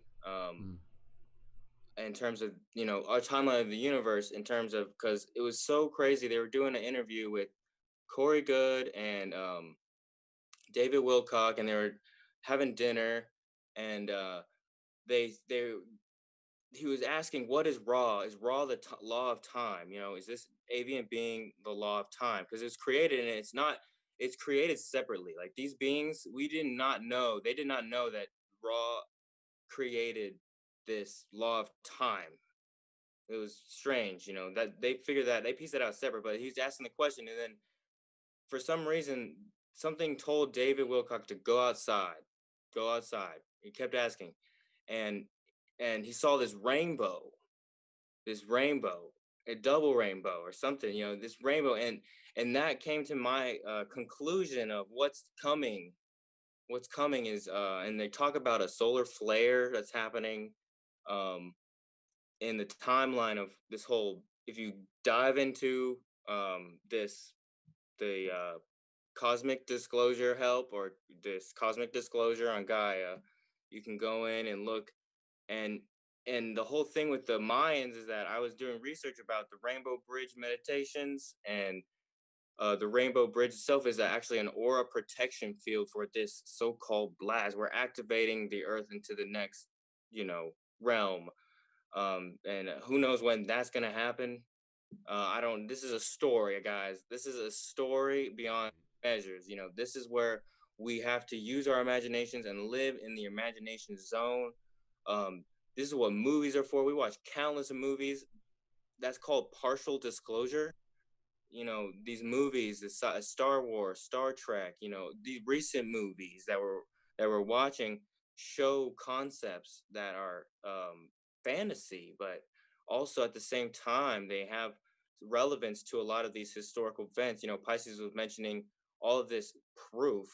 There's so much proof of the Nazis trying to go and go to Antarctica. You can go. I think Ethan was talking about. I think you mentioned him about the story of the Hollow Earth and all this information on it. But look it up. Do your own research and discern. Learn to discern this information. And I want to know that these Earth beings, the Ashnar, that the Guardians, the fourth dimensional humanoids that come from the future, that are us in the future, that's us from the future. Like, they know that they're excited, they're happy for us. We cannot be in distress anymore about these reptilian races, or the you want to call Illuminati, trying to give us fear. And learn to discern. Get out of politics. Get out of all this kind of stuff. Do your own decision making, and yeah. That's a lot of good information there, dude. Thank you so much, man. I just it's good practice. There's still more. Oh yeah, man. Like that, and that's the thing, dude. I know you're just like how do I explain so much, and but you did a good job, man. That's good. So thank you for conveying that, Curtis. Anything else real quick before you keep passing it around? I just want to, the reverse time theory and meditation, learning to just kind of be at peace, and love is the key to this. Getting karmic cycles of fear. Talking about fairies and stuff like that. Sometimes we're scared to even just run through the hallway in the dark. We're like, oh my God, someone's gonna get me.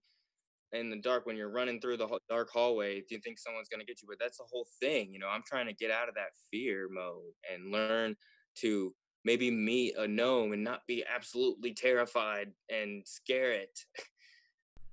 So that's something that I'm working on, and everyone should work on their fears.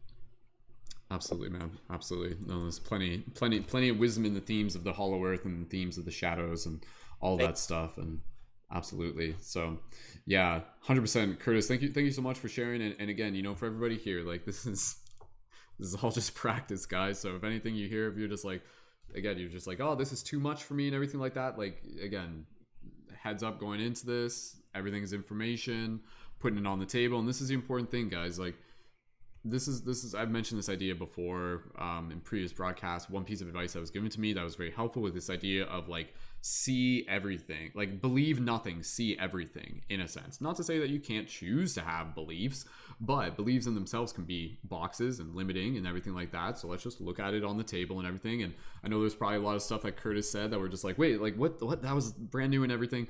But yeah, you know, I think just hitting upon this real quick, and we'll pass it over to who would like to go next at this point. Gleb, we'll pass it over to you as well, to Nico.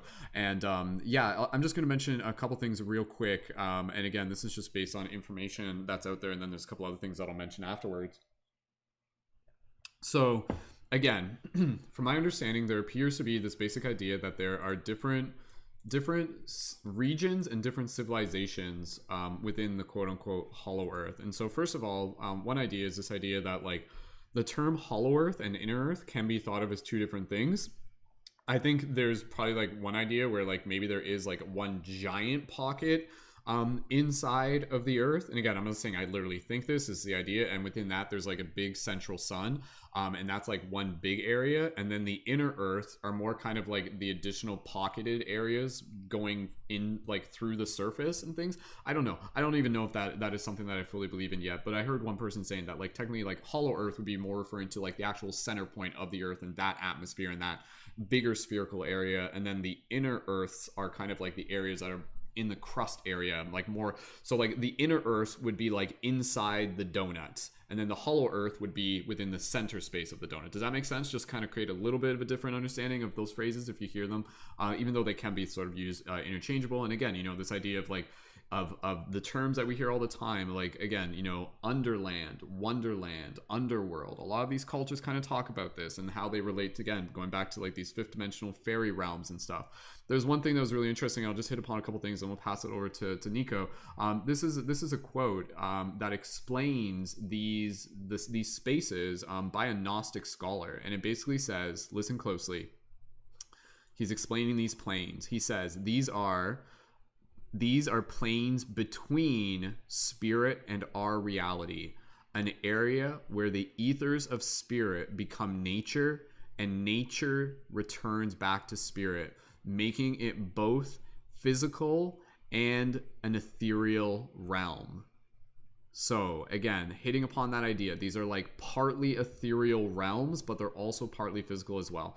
The other thing I just want to hit upon real quick, so we didn't mention this off the start, you'll hear common phrases such as Agartha. Agartha is what is recognized as being like one of the big cities within these, again, different cultures, and that's where we get into this idea that different cultures have like different versions of humanoids and stuff. And then there's also Shambhala, and Shambhala is again basically like within like the as far as I understand, I think it's again part of going back to like the Tibetan mythology and everything, where basically Shambhala is again this beautiful city inside of the inner world, and again you can only kind of like see it if you are of like a moral character to be able to enter, and then it reveals itself to you. Shangri-La is another one of these cities as well, and true Buddhists actually believe in like the origins of these inner worlds, and they understand and they see that the Dalai Lama is actually an ambassador for these inner realms. And so this is what I was talking about in Tibet. Some of these big temples, one of the temples is called the Temple of Patala, and Patala within Hindu scripts was actually like one of the places that they talk about. And I'll talk about some other stuff here that was passed on to a friend of ours who actually grew up with a lot of these stories. It's just a little bit, but she's familiar with these.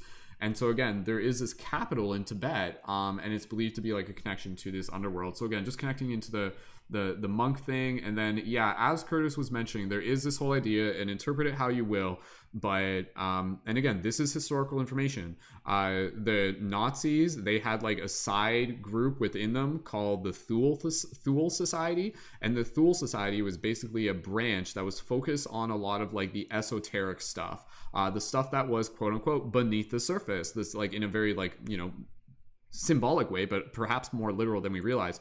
And the Thule Society literally was like going like publish a lot of like the ancient Tibetan like writings and documents about these inner cities. Like they were like, yo, these Tibetans, like they knew about this. And so again, this is where I don't think it's not just like a Hitler thing. So again, you know, like take the war crimes of the Nazis, put them aside, but just take a look at this. Why was this group, be it Nazis or any other group, so like they were like they would not invest this if it was not something that was actually there. So like this was something that they just put a lot of energy into, and you hear about this a different thing where again, you know, they talked about like making contact with these beings, and you hear about like different kind of different types of like versions of humans and everything like that. And this is where again it kind of like wraps into the UFO stuff again. So it's just, if you want to look more into that, it's something to be able to look into. But again, it's just kind of showing up how throughout history this is stuff that people have been intrigued by. And then there's also again more experiences that we can get into a little bit later, including the story of Admiral Byrd, which is one of the most relevant ones, plus another story related to the person who wrote the book, the Smokey Son, as well. And we can talk a little bit about that. So let's keep moving along here. I'm going to pass it over. Nico, if you're still on camera, we'll pass it over to you. If you want to jump on camera, if that's okay with you. And then I think we got Pisces jumping in here in a second. So Kristen, if you wanted to go soon after this, we can pass it over to you. So let me just check in. Nico, if you're there, just go ahead and okay, good. Thumbs up from you. You ready to jump in on this, dude? Is that good with you? Okay, cool. All right. Okay. Yeah, and you might just need to like move the microphone, even just like stand still and just kind of hold it so we can get the best audio as possible, if that's cool with you. And just go ahead, just test your audio real quick. So yeah, it's good enough. Okay, cool. So Nico, passing it over to you. Nico, one of our newer leading members within the community. Welcome. Go ahead, briefly introduce yourself and your thoughts on this topic. Go ahead. My real world name is Gleb, but I go by Nico sometimes. My Discord is Nico, and on TikTok I am Gleb the Titan. Anyway, I am thoroughly enjoying everyone's contribution to this topic. It's fantastic.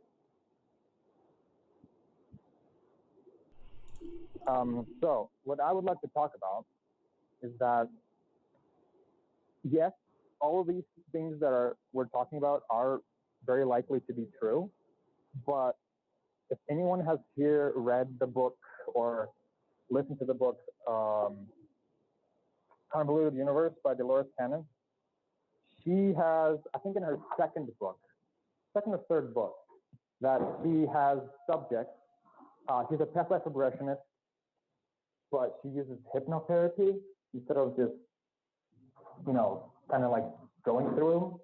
So she basically hypnotizes her patients, allows them to... Gleb, can you just hold your microphone? Can you try and just hold your microphone a little bit still? That way so we can... Yeah, that's a little bit better. Yeah, and just keep it as still as you can when you're moving. Okay. So yeah, her subjects go into a deep state of hypnosis. Sometimes it's just like their personal subconscious and like their own past lives and such things like that. But occasionally, and for further clarification, she goes into the deeper subconscious. She doesn't call it a deeper subconscious, but I'll just reference it as that for simplicity's sake. Basically, it's like the oversoul, like the overarching consciousness of Earth. And that part of consciousness that she visits in many of her subjects say that they have been both in other places of the universe, on other planets, and as ethereal beings, and in the inner Earth. And she's also had subjects say that during like the cyclical cataclysm, I don't know if anyone researched that topic at all, but anyway, there's a cyclical cataclysm that happens on Earth, and portions of the population on Earth either go underground or into UFO ships outside of time, outside of Earth. So basically, by the time the cataclysm ends, for the people up in the outside of Earth, no time basically passes for them. but the people that went inside of Earth, the time more or less passes the same way, more or less. So one of the subjects said that they went from like the top, like from the ground of the Earth, and then were literally like teleported into a pocket underneath the Earth. So a lot of our subjects also say that, how do I phrase this? Basically, everything is going to be fine. Most of it, like for the most part, there's going to be like a separation of the people who are ready and the people who are not ready, either physically or like metaphysically. Like there'll be little splits of the Earth. Like it will be becoming like a third dimensional Earth and a fifth dimensional Earth in space-time or something like that. So for us, the ones that are aware of this shift in consciousness, the second coming or whatever you want to call it, it's fine. And like everything is going to be just, it's a little rocky right now because it's like the Earth is in labor, kind of, you know, it's trying to birth out a new energy, and it's a bit painful. You know, we got fires and earthquakes and floods and lots of chaos going around, but we, as our community knows, that we don't need to worry about anything. We just need to spread our knowledge and let people know that it's all going to be fine. You just need to focus on being in tune with their own selves, like being able to allowing their own emotions to be and not judge them when they come up, you know, that kind of thing. I would also like to bring up, if anyone has heard of JayDreamerZ, he was one of my first spiritual teachers way back when in 2016. Say that name again, nice and slow. JayDreamerZ. That's JayDreamerZ.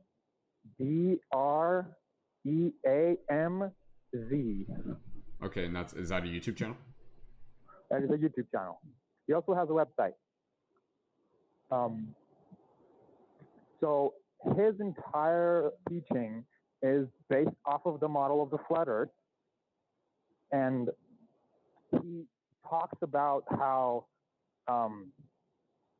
he talks about many things, but mostly about how the cyclical apocalypse happens, what happens during that time, what symbolism can you find in movies, songs, and that kind of thing. And one of my most fascinating topics about that he teaches is giants. And like he literally goes to, he wants to go. I don't know if he went already, but he is extremely fascinated with the fact that there's literal mountains that are giant corpses, petrified, human-esque, flesh turned into stone. And there's tons of evidence all over the Earth where you can find mountains that look like lying people or like animals that have been petrified. People say, even giant mushrooms. I mean, people say that it's just weather. I'm like, weather can't make something that precise with those kinds of angles, with that kind of precision multiple times in completely opposite ends of the world. He even has a picture where he stands on a toe, like there's just like a foot that's peeking out of the ground, and you can see the toes. Like that's so fascinating to me. And there's also another channel called Mudfossil University. I'll repeat that. Mudfossil University is a YouTube channel. He basically goes through and analyzes rocks and DNA tests it. And then he finds human DNA in there. That's just fascinating to me. And like all these minerals we're finding, all this gold, silver, any kind of gemstone, more or less, I'm not saying this is fact, but more or less it's possible that we're mining the mineral deposits in petrified giants. that's why they have certain properties. I mean, it could be the Earth itself, but it also could be the fact that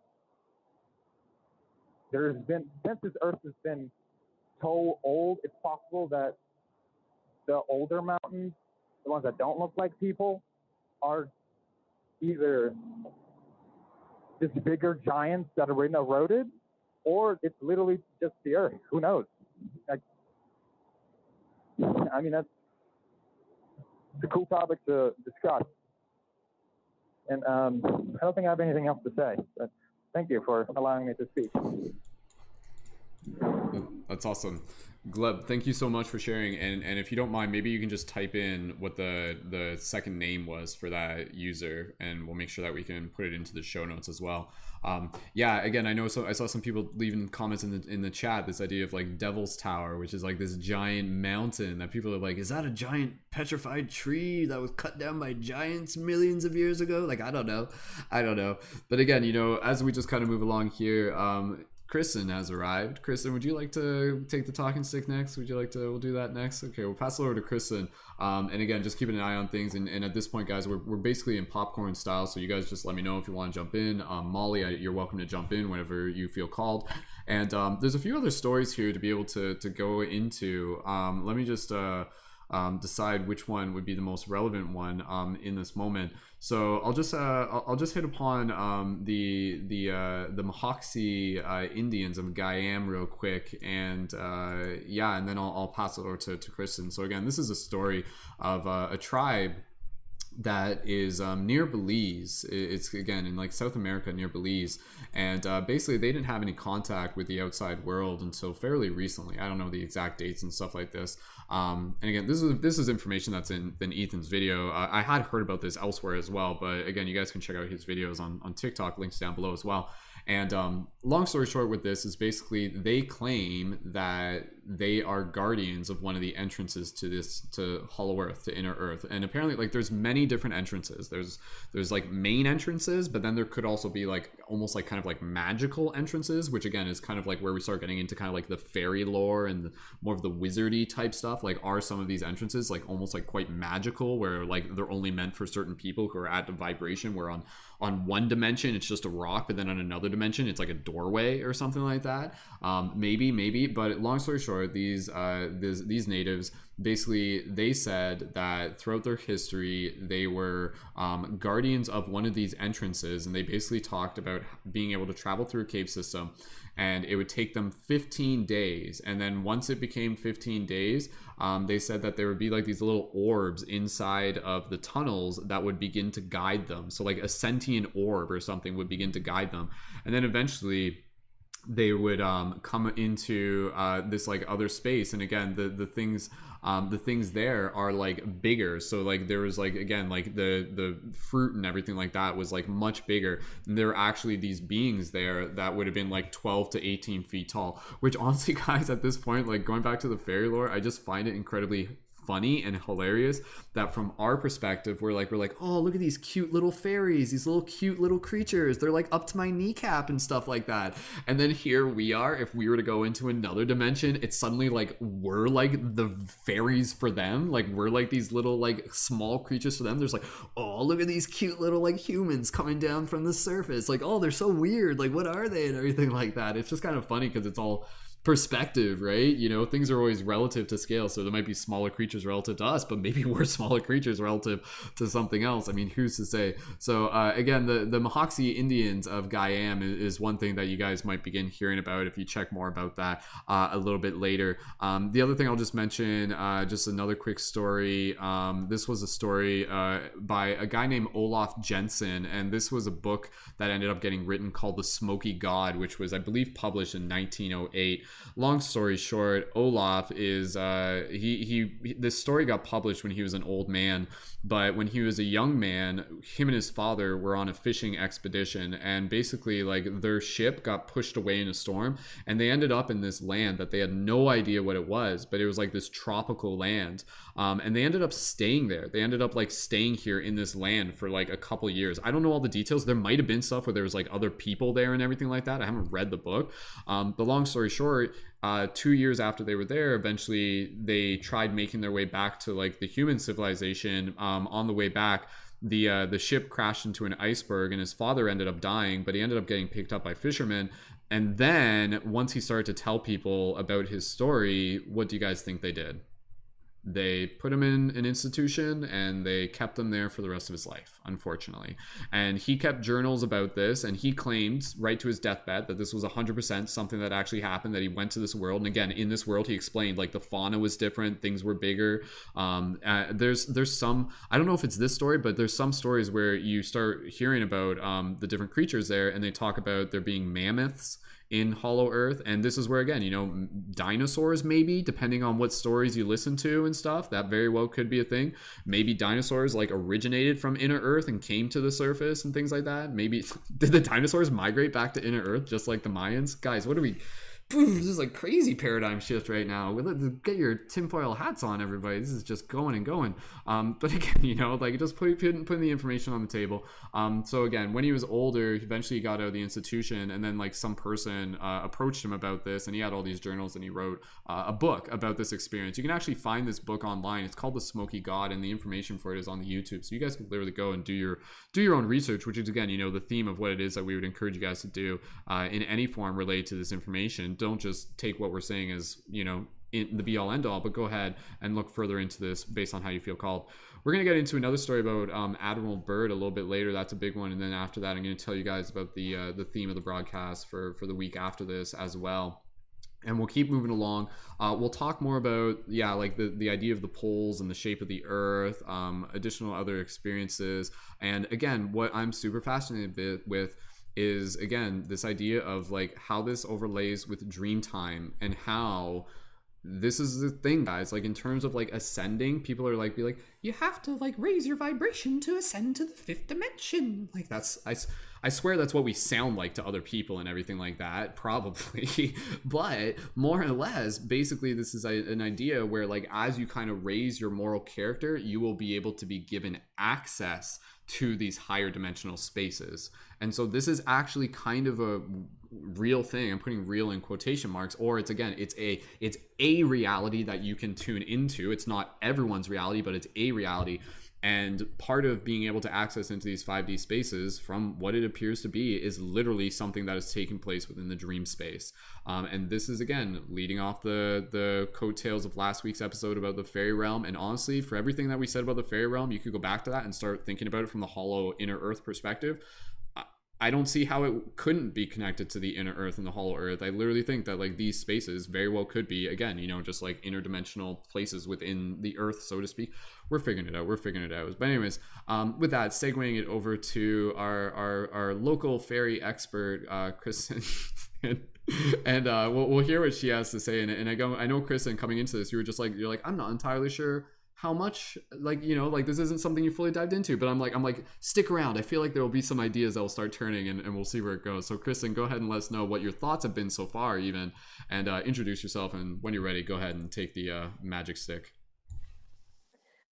Beautiful. Namaste, sweet family. It's lovely to see you all. Thank you for always sharing such beautiful space. As always, I love learning. I love hearing everything you guys have to say. And I just want to say that it has been lovely to be able to kind of connect all of the information that I've learned. Actually, a lot of the stuff you guys have mentioned in school, in my learning within just doing research, and kind of being able to connect the information that I've learned in a spiritual sense is really pretty interesting. So thank you for that wisdom and being able to connect the two. I've always been really connected to Native American culture and learning about the people that live in the mountains and stuff like that. So absolutely. Another thing that I've always thought was really interesting was the Grand Canyon is a giant magical, mystical place that was carved out by the Colorado River, and how serendipitous that the reptilians live in the Colorado Denver airport. Like, it's kind of the joke of the town. So, and I, you know, take what resonates there, but kind of being able to see the connection between the two is pretty interesting. But I really wanted to get on tonight. I felt really called to share a personal experience that I've had kind of doing some past life regression. And whenever I had first started doing past life regressions, it was very much like connecting with past lives that made a lot of sense. And then as they progressed, I ended up connecting with a past life that I can only describe as being in a place of the gods. And whenever I connected with it, it was like really, I don't know how to put it other than just very overwhelming, and kind of just coming from a place of love and knowing that it is a possibility in the first place. And then going from there, we moved through the different kind of levels. So I guess you could say the different levels of Hollow Earth. I'm not sure. Please take what resonates. This is my own personal experience. So just sharing from the heart with you guys. But yeah, so connecting with places like Atlantis, and just being able to say that my own experience connecting with Atlantis has been absolutely beautiful, and experiencing the beings that live there. It's like, in order to connect in the first place, you set the intention, and then you come at it with a place of love and knowing that you're there to heal. So personally, I set a large intention before I go to sleep to connect with the different realms in my dream space. And so, being able to set that intention of wanting to heal and travel in the dream space, and being able to access these different realms and experience them in a way that is coming from a place of healing and also learning. So just moving through the different places like that.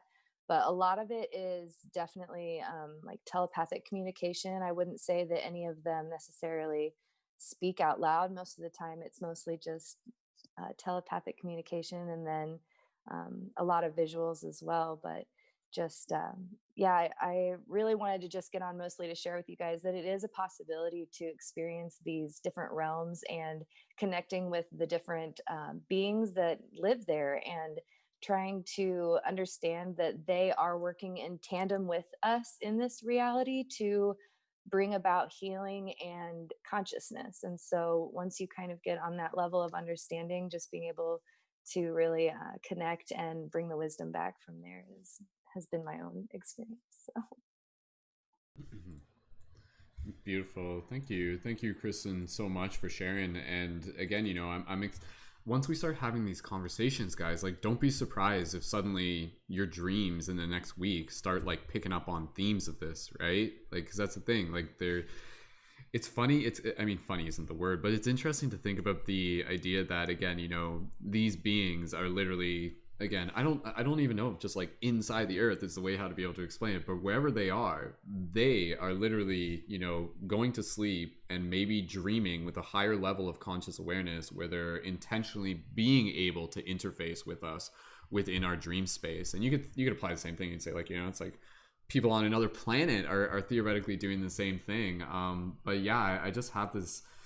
It's just interesting because once you start getting into this inner world idea, suddenly everything feels a lot closer. It feels a lot closer. It is literally, quote unquote, under our feet. Or again, what's up is up and down, up is down and down is up. So maybe what's down is actually up or something like that. So again, who's to say? Because like even the inverted aspects of this reality, when you think about it that way, I know Samantha, we were kind of going off on that earlier.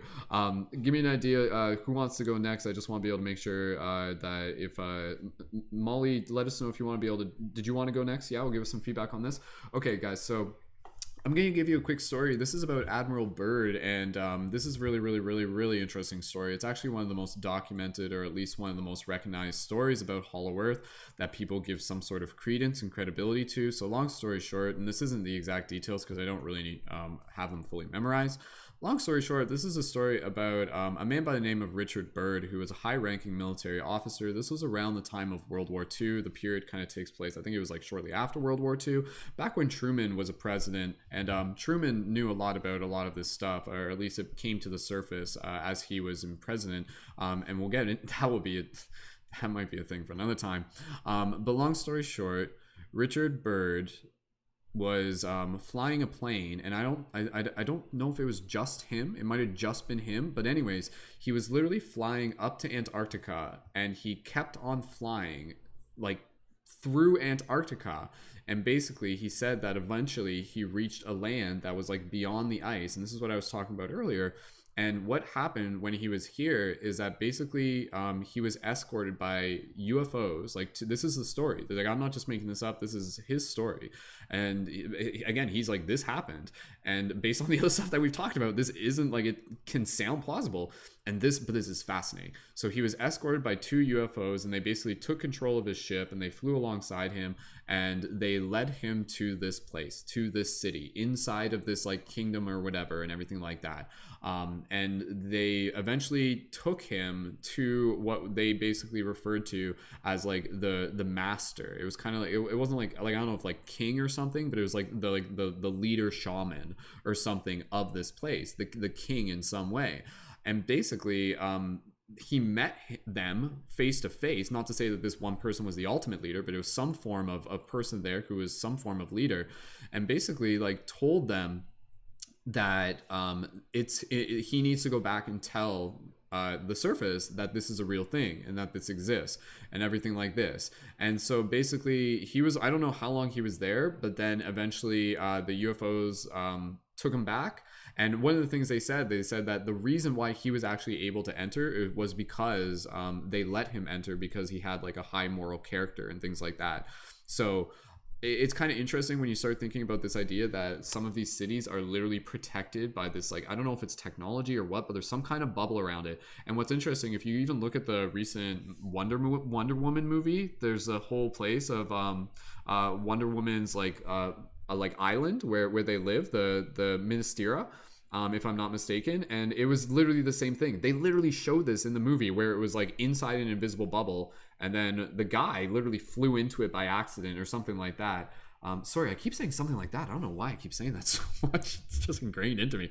But anyways, so long story shorter, Richard Byrd came back. He was a man that was sworn to his oath of national security. So he was very mindful of how he was going to carry this information. He did tell people about it. As soon as they like started hearing about it, information about it started getting suppressed, became instantly classified and everything. And let me just kind of make sure. I'm just kind of thinking here. And then eventually, this is the interesting thing. Eventually, he led another expedition back to this place, and I don't know exactly all the details on what happened on the second time, but it was like a military expedition. Like they sent like military there, and it sounds like there was actually some sort of conflict. Like it sounded like they were literally being attacked by craft, like by whatever the civilization that they were being interacting with literally had advanced UFO craft. This is literally what they explain. And Richard Byrd, the thing that he talks about, he says like, if this is a thing that's going to be in the future, we have to be able to prepare to be able to, like, man is going to go to war with these like UFO craft species or something. They have this technology and they will kick our ass, more or less was kind of he was saying. So he's like, people have no idea, but he was straight up like, yes, there are the UFOs there and everything. And this expedition, I think it was called Operation High Jump, was what, and if you look on Wikipedia, it's just like, oh, this was just a training exercise, but the other idea is that this actually, like, they took a bunch of military there. There were some casualties, and then eventually they came back as well. And so Byrd, he swore himself to secrecy. There were only a couple times where he kind of spoke about this publicly, but he would always speak about it in kind of coded language. So one of the things that he would say, he says, I have seen the center of the great unknown. So he refers to this place that he went to as like the center. Like the center. So it's like I don't know this. So this is where, again, I'm going to kind of segue into this, because it starts getting into this idea of just, you know, like, what model of the earth are we working with here? And it seems to be it's a little bit different from what we once thought it was in some form or another. And then so Byrd eventually, he basically took this to his grave, but he wrote a journal, and then his son published his diary. And so I don't have a link for this in the YouTube just yet. I have a link to one of the stories about him, but I think there's more information about this, where again, he literally has all of this information through his diary. And obviously it kind of got published, but people are just like, oh, this is just crazy and everything. But the other thing that I'll just share real quick here, and then we'll pass it over to Mollie. This is actually a quote from the final entry in his diary, and this is written on December 30th, 1956. Admiral Richard E. Byrd, B-Y-R-D. You guys can look this up. December 1956. Ahem. These are his words. These last few years elapsed since 1947 have not been kind. I now make my final entry in this single diary. In closing, I must state that I have faithfully kept this matter secret as directed all these years. It has been completely against my values or moral right. Now I seem to sense the long night coming on, and the secret will not die with me. But as all truth shall, it will triumph, so it shall. This can be the only hope for mankind. I have seen the truth, and it has quickened my spirit and has set me free. I have done my duty toward the monstrous military-industrial complex. Now the long night begins to approach, but there shall be no end. Just as the long night of the Arctic ends, the brilliant sunshine of truth shall come again, and those who are of darkness shall fall in its light. And this is in all capitals. For I have seen the land beyond the pole, the center of the great unknown. So again, even just that last line, I have seen the land beyond the pole. So again, guys, this is where just kind of putting again some pieces of the puzzle here. I don't know for sure, but kind of like what we were saying earlier, I am not married to the idea that I think the Earth is one shape or another. I haven't seen all of it with my own eyes. I'm going based on what people have taught me. And again, guys, if we're going back to that idea that it's just like usually the stuff that they push on us is usually sometimes the opposite of something else that they are trying to hide. And it's very peculiar as to like why the model of the globe Earth is something that we're always taught like in grade 1, and they put it in every classroom. And people will talk about this. And again, guys, I'm not trying to like trigger people here, because I know some of you will be like, oh no, they're gonna talk about flat Earth, here it comes, switch off the podcast and stuff like that. Honestly, guys, the flat Earth stuff, I can't say that it's 100% true, but I think whatever the flat Earth stuff is looking towards, I think they're looking towards the idea that the shape of the Earth, and not just, I don't even think we need to think of it as shape, more so just the dynamics of the Earth is not as simple as we think it is. Period. I'm not going to say it's flat. I'm not going to say it's this. If anything, it's very much more multidimensional. It's like quadrant based. It's almost like, again, because we've already talked about this idea. It's like, oh, it's a hologram or something like that. If it's a hologram, it's more kind of like a video game with levels and spaces and quadrants and things within things that don't always have to fit in physical dimensions. But one of the ideas that's interesting, and what's interesting here is that there's like multiple ways that this information has come across. And for those of you who have actually tuned into past dream classes, my partner Lacey talks about the concept of the ice wall, and I can't really talk too much on her behalf just now, and hopefully she'll be able to talk more about this. Her and I have been having some conversations about this, but she had a dream, like this was a while ago, and in her dream she was like in a UFO craft with this girl named Valerie. Again, she talks about this on a past dream class, so I'm comfortable sharing it. And she said that Valerie basically takes her to the ice wall, and she was telling me that she was like yeah, there was like this ice wall, like Valerie called it the ice wall, and Valerie was like this, like Valerie could have been a being from these inner worlds, but she had her own UFO and stuff. But anyways, there's this concept of the ice wall that for whatever thing it is, I don't know, guys. There's a part of me that's just like, if I had to take a guess, like, I don't know, it seems as if almost like there's like whatever we're in, it's almost kind of like a petri dish. I don't know, guys. Like I'm not set on this one way or another, but whatever there is, there seems to be some kind of giant ice wall. And so it's almost like in a video game where there's like kind of like there would be like an edge of the level, and then it's just kind of like flat, and then it just kind of stops, and then you're not supposed to go any further.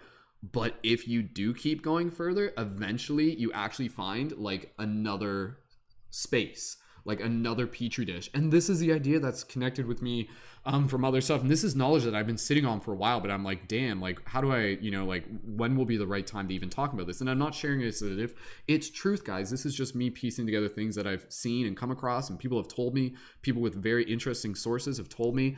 But it kind of leads towards this idea that beyond these ice walls, whether North Pole, South Pole, whatever it is, there are entire other worlds. And these entire other worlds have their own like history and ancient civilizations. And this is the idea where, again, you know, what we think of as like modern day Egypt is actually almost like descendants from these other places and things like that. Like modern day Egypt is literally, again, almost like kind of like a ripple effect of what could be Lemuria and Atlantis, and then these things could have been like from these other worlds. And so I don't know, guys, like I can feel my brain where it's just like, it's like, I know it's like, oh, but it doesn't fully make sense. And I think the fact that it doesn't fully make sense is just kind of a testament to the idea that I think there's some things that our mind is not fully meant to be able to fully grasp and see the picture of. But long story short, the Admiral Byrd thing was interesting because it talks about this corresponding idea of this ice wall and there being a world beyond the ice wall, so to speak. What do you guys think of that? What do you guys think about that? And the other idea, kind of, Melissa was talking about this, where there could be this idea of literally there being like an internal sun in the planet, and the energy kind of like runs through the center of it, and basically the Earth is literally in the model of a giant toroidal field, which would make sense. And then like the poles, there is footage, you guys can actually check this in the YouTube comments.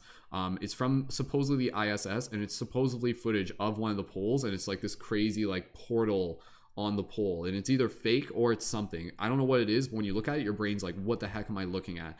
I know some of you have probably seen that, but check the YouTube info as well. But anyways, guys, again, we're just putting together pieces of the puzzle here.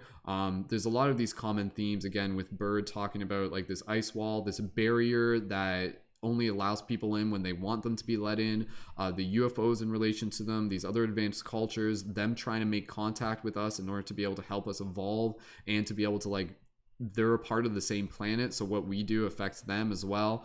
The idea of like there being like all these sorts of giant creatures in there, the different density, the different ethereal properties of these spaces, the fact that you can access them in dream time.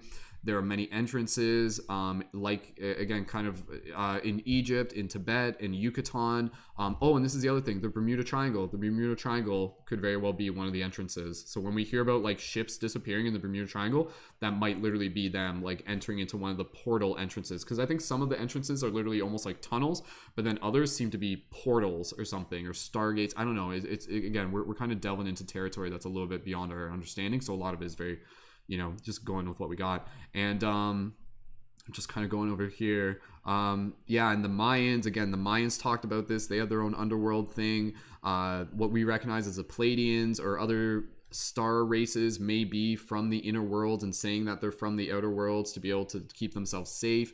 This could be a thing. There seems to be many different races. I'll hit upon it real quick. Curtis mentioned earlier the idea of like the reptilians and stuff. I know some people are immediately just like, no, I don't want to believe that. And I think it's interesting that even that triggers us. Again, I'm not saying whether or not I do believe it. I don't think I have to decide whether or not I believe it, but I can acknowledge how theoretically it could fit in with this piece of the puzzle, where basically in the same way there's different animals in the animal kingdom, there could be like a humanoid version of humans that, again, see things in a different way, and they're much more kind of like territorial and base level. They're connected with their emotions different, and maybe they've like seeded themselves into culture and integrated to be able to harvest our energy. These aren't my ideas, these are just ideas. But long story short, if these are ideas, again, this isn't something where it's like, oh my god, like this is crazy. If anything, it's like, oh my goodness, this is a crazy epic story that we are a part of. Like that's the thing, guys, once you start piecing stuff together as much as you choose to, it eventually gets to the point where like, whoa, like we are in some kind of fantasy sci-fi movie. Like that is what our reality is right now, if you choose to tune in with these realities. And not everyone needs to, not everyone does, but again, it could be a thing where, yeah, maybe there literally are, whether you call them reptoids or whatever, if we're piecing this together, it isn't surprising to assume that there may be some of these subterranean races that may have their own agenda, and it may not always be love and light. It may be nefarious, and they may have intentionally infiltrated parts of our culture. And here we are as part of the story to be able to help like bring things up. Where there is a yin, there is a yang. Where there is a light, there is a darkness. It is just the way things go. And so again, when we're talking about the inner worlds and the hollow earth and everything like that, yeah, I'm not going to lie to you guys and tell you it's all like light and love and everything like that. And the same way with the fairies fairy lore. It's the exact same thing. You have to see it from multiple perspectives. And so if there is like a shadow aspect to this, we could associate that with, again, you kind of the nature of this reptoid story. And again, other people have talked about in dreams of this being an encounter, but I will say, just for all the reptoids out there who may be listening, let's assume that not all reptoids are bad either, right? It's like, that's the thing. We have to stop like being so like prejudiced towards these other races that we don't fully understand, because it very well could be just like us, how there's different people within different cultures. Some of them are really nice, some of them are jerks, and it could just be literally as simple as that. That's like literally just one of the ways to be able to think about it. But more or less, guys, that really just kind of puts mostly everything on the table. The other thing that I just haven't gotten into, and then we'll pass it over to Mollie. I apologize. I just want to be able to make sure I'm putting things in here. Patala, Pathalam, there are these other places within the stories of Hindu beliefs and mythology, and I'm just going to read real quick. This was sent to me by one of our members in the community, and she says, there's some words here I can't fully pronounce, but this is based on Hollow Earth references in ancient Hindu texts, 2 that she was aware of. Indra, the god of war, stole the sacrificial horse of King Sagara to stop him from doing the Ashwanda Yanga. Again, I'm not entirely sure what that is. Sangara's son crossed the northern ocean and entered into the inner earth, or the netherworld. That's another term, the netherworld. So remember that. And Pentala Ganga to get the horse back. So again, there's just some story there. And then there's another one here. At the end of the Kali Yuga, Vishnu will take the Kuliki avatar in an inner earth place called Shambhala. This place does not exist, but will reveal itself at the end of the Kali Yuga. Tibetans also believe in a village called Shambhala that's located at the inner earth, which is what we were talking about as well earlier. And the last thing that I'll just say here, and then sorry guys, I just want to be able to hit upon this. There was a video that I came across on YouTube, and there's this guy named Billy Faye Woodward, and he actually claims to be from Hollow Earth. He's older now. He came here when he was 5 years old, and basically he came here with a twin sister. They brought them to the surface. They were there as like they were like orphaned there or something. I don't know the full his story of this. But then he grew up, and then he got involved with like government programs, and he started getting involved with like interactions with these places, and he was involved in other secret government stuff. Like he was with military as well. But even just the idea that his middle name is literally Billy Faye Woodward is interesting, because he's basically referring to this idea that the Fae and all this stuff is connected, and he basically says that he is a Lumerian. Like that's what he explains himself. He's like my people are Lumerian, and he says that he's still in contact with his father through like channeling and telepathy and dream space. Like this is what he says, and he said him and his sister communicated through telepathy growing up. And there's a couple things here that I'll just read from one of his write-ups, and this is actually in the info on YouTube as well. I'm gonna read this here. From what Billy learned, the Hollow Earth people had an interest in trying to convince our military to stop their aggressive behavior, as well as the atomic testing, which was poisoning the atmosphere on and in the Earth, which could harm people in the interior and the outer surfaces of the planet. Finally, Billy convinced the Hollow Earth people, that it was useless to try to get the military and our government to change their aggressive behavior. It was a waste of time, he told them. Billy suggested to the Hollow Earth people that they begin interfacing and contacting the civilian population of the outer Earth instead, if they wanted to see true change on the Earth. That is exactly what is happening now. Billy's contacts, theoretically, right? Billy's contacts agreed and said that they would start making more civilian contact in the future. They have since told Billy that after the present North Pole inner Earth exploration, the outer Earth peoples will start to see more contact in the near future. Billy says that in other journeys with the tunnel systems, they visited many caverns, cities, and many inner Earth cities. Billy says that there are tunnels made by the Rand Corporation boring machines, which are not as well made as the Hollow Earth people's tunnels. There are tunnels made by the Hollow Earth people and tunnels made by cavern cities and other races that live underground. And there still are other ancient tunnels made by the ancient civilizations of Atlantis that was located in other parts of the world there. There's a whole bunch more information on that, but that's just hitting upon a couple other things there. But yeah, again, guys, what's interesting is you start thinking about this Hollow Earth stuff and you start listening to the way they explain it. Some of the ways that people explain it, they literally explain it as paradise. And so this is where you might even look at the things where it's like, we came out of the Garden of Eden and stuff like that. Maybe that's actually referencing inner worlds. Like, I don't know, guys. You start looking at it this way, it might start to see things in a different way. But yeah, this idea that, you know, people who talk about going to these inner worlds, be it even in dream space, they explain it as being just like paradise. It's like beautiful, beautiful place that just like changes the way you see things. And again, it can be a very fifth dimensional space as well. But straight up, there, it could be, again, very similar to us. Similar with the Fae, how I was saying, you know, like they farm, they live, they marry, they have funerals, all of these things. They probably do all that too. They could actually be living lives very, very similar to us in some ways or another. And then there is the idea of how, kind of with Kurt was saying, how time can kind of wrap into this. And some of these spaces could also be kind of like more in a different time bubble. Each dimension could have its almost kind of like time bubble. So this is when we talk about the fairy lore, how if you spend like, you know, like 2 hours in fairy world, it's like multiple hours or multiple days on earth plane. It could be something similar. But anyways, I'm incredibly fascinated by this information. If you guys are fascinated by it, and if the information I just told you was, again, just helpful or in some way, go ahead and drop in 1111. That's pretty much most of the information that I've got on this. There is more stuff we could talk about as we go, but I just wanted to be able to get that out there. And here's the other thing I'll just mention. Next week's podcast, you guys are going to be excited about this. Next week's podcast is on the spiritual wisdom of shadow. Period. That's it. That's the title of the episode. Spiritual wisdom of shadow. Add in your own explanation, like shadow work, shadow itself, the womb. It also, again, the underworlds, the inner world, we're going in. Like, that's the thing, man. Like, all of this stuff about these like scary things in the shadow, those things are there to like help us see parts of ourselves. So we have this idea, and again, this kind of goes back to like the Christian stuff where it's like, you know, it's like, don't look in the dark, stay away from the shadow, stay away from hell. You look into other lores and everything like that, and they're like, yo, those guardians, like, they're there to reflect back to you and to help you crystallize and alchemize and purify and burn away the things. And which in itself, this is again talking about the guardians of the inner earth and everything. You will be met by guardians. This reminds me of like Never-Ending Story in a lot of ways, like Fantasia. Fantasia in itself is very much like an inner earth type story. But you run into these creatures, but those creatures, they test you.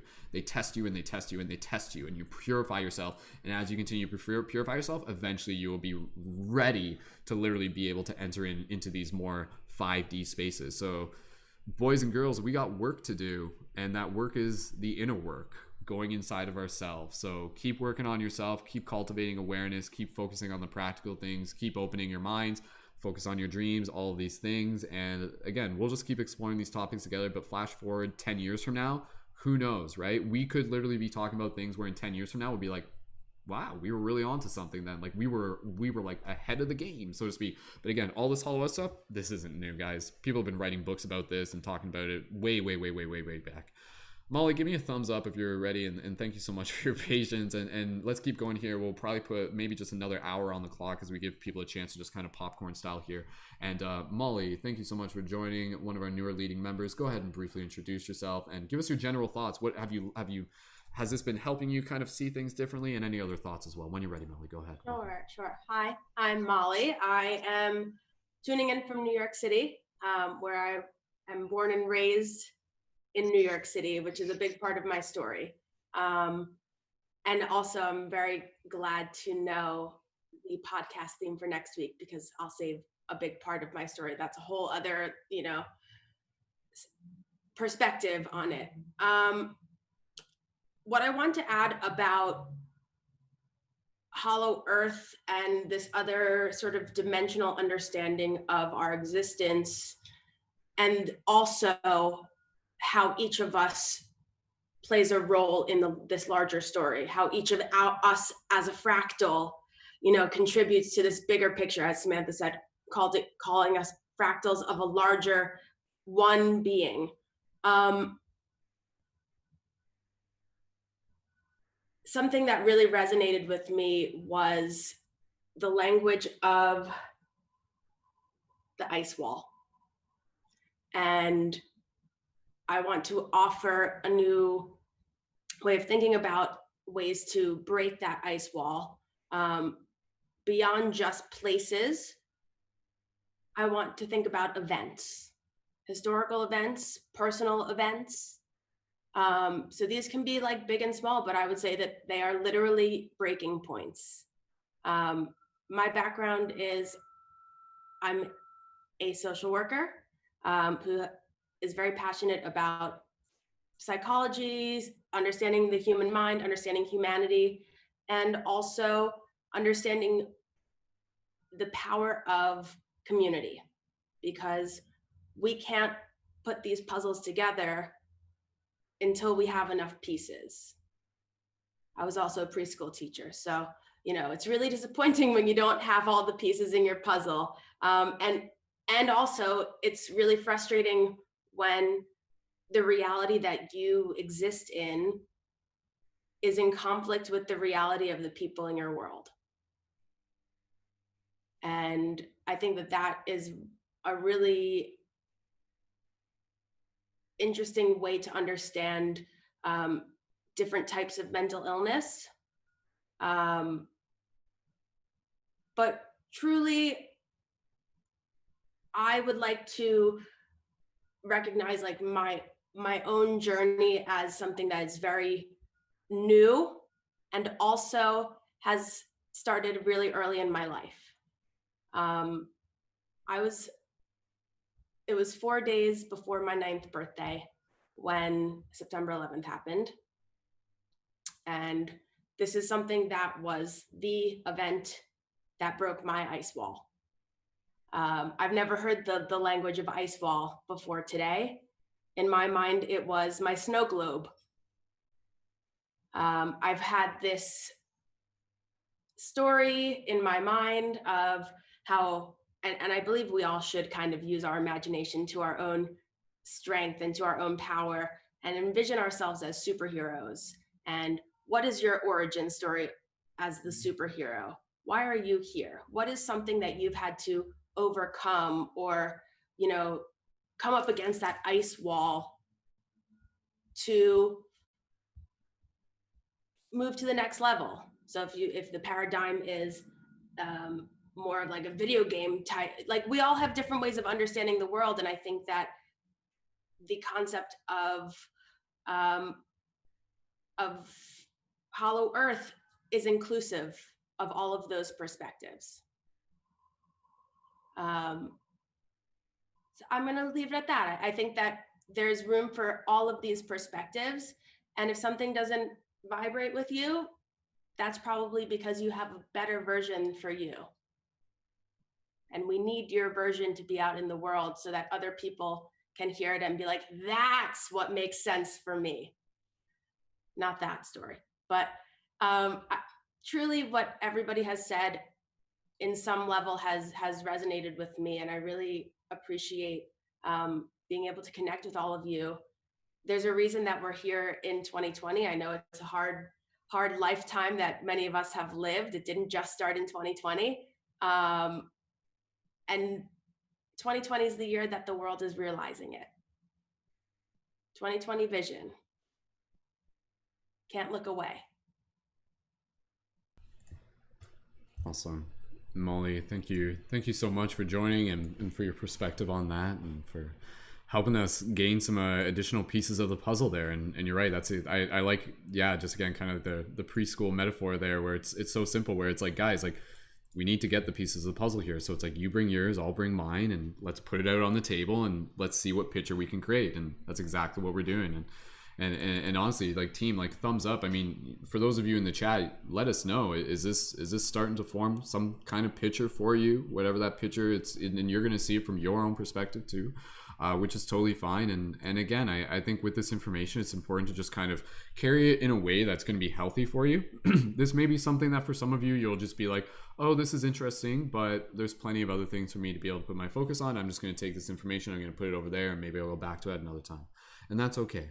If this inspiration is something that you're holding, again, I encourage you, from my perspective, I hold it from this place of it opening up my mind and my heart to the magic of this reality and what is possible beyond what we've been told. And this is exactly kind of what we were talking about, the fairy lore, where it's just opening yourself up to this idea that this reality is not as cut and dry.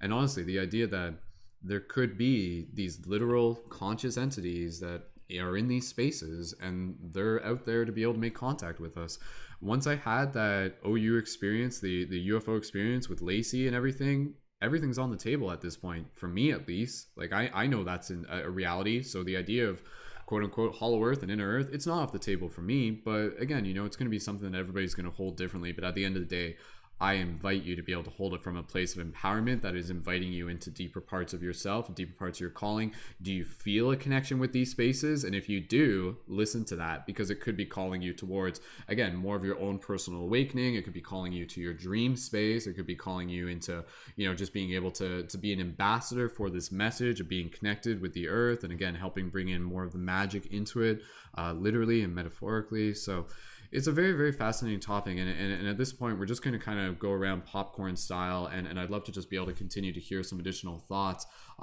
based on, again, what we've talked about. Is this starting to make sense? And it's interesting. And just get an idea. Who wants to go next? Go ahead and just put your hand up. We'll pass it over to Curtis and we'll pass it to Zentia.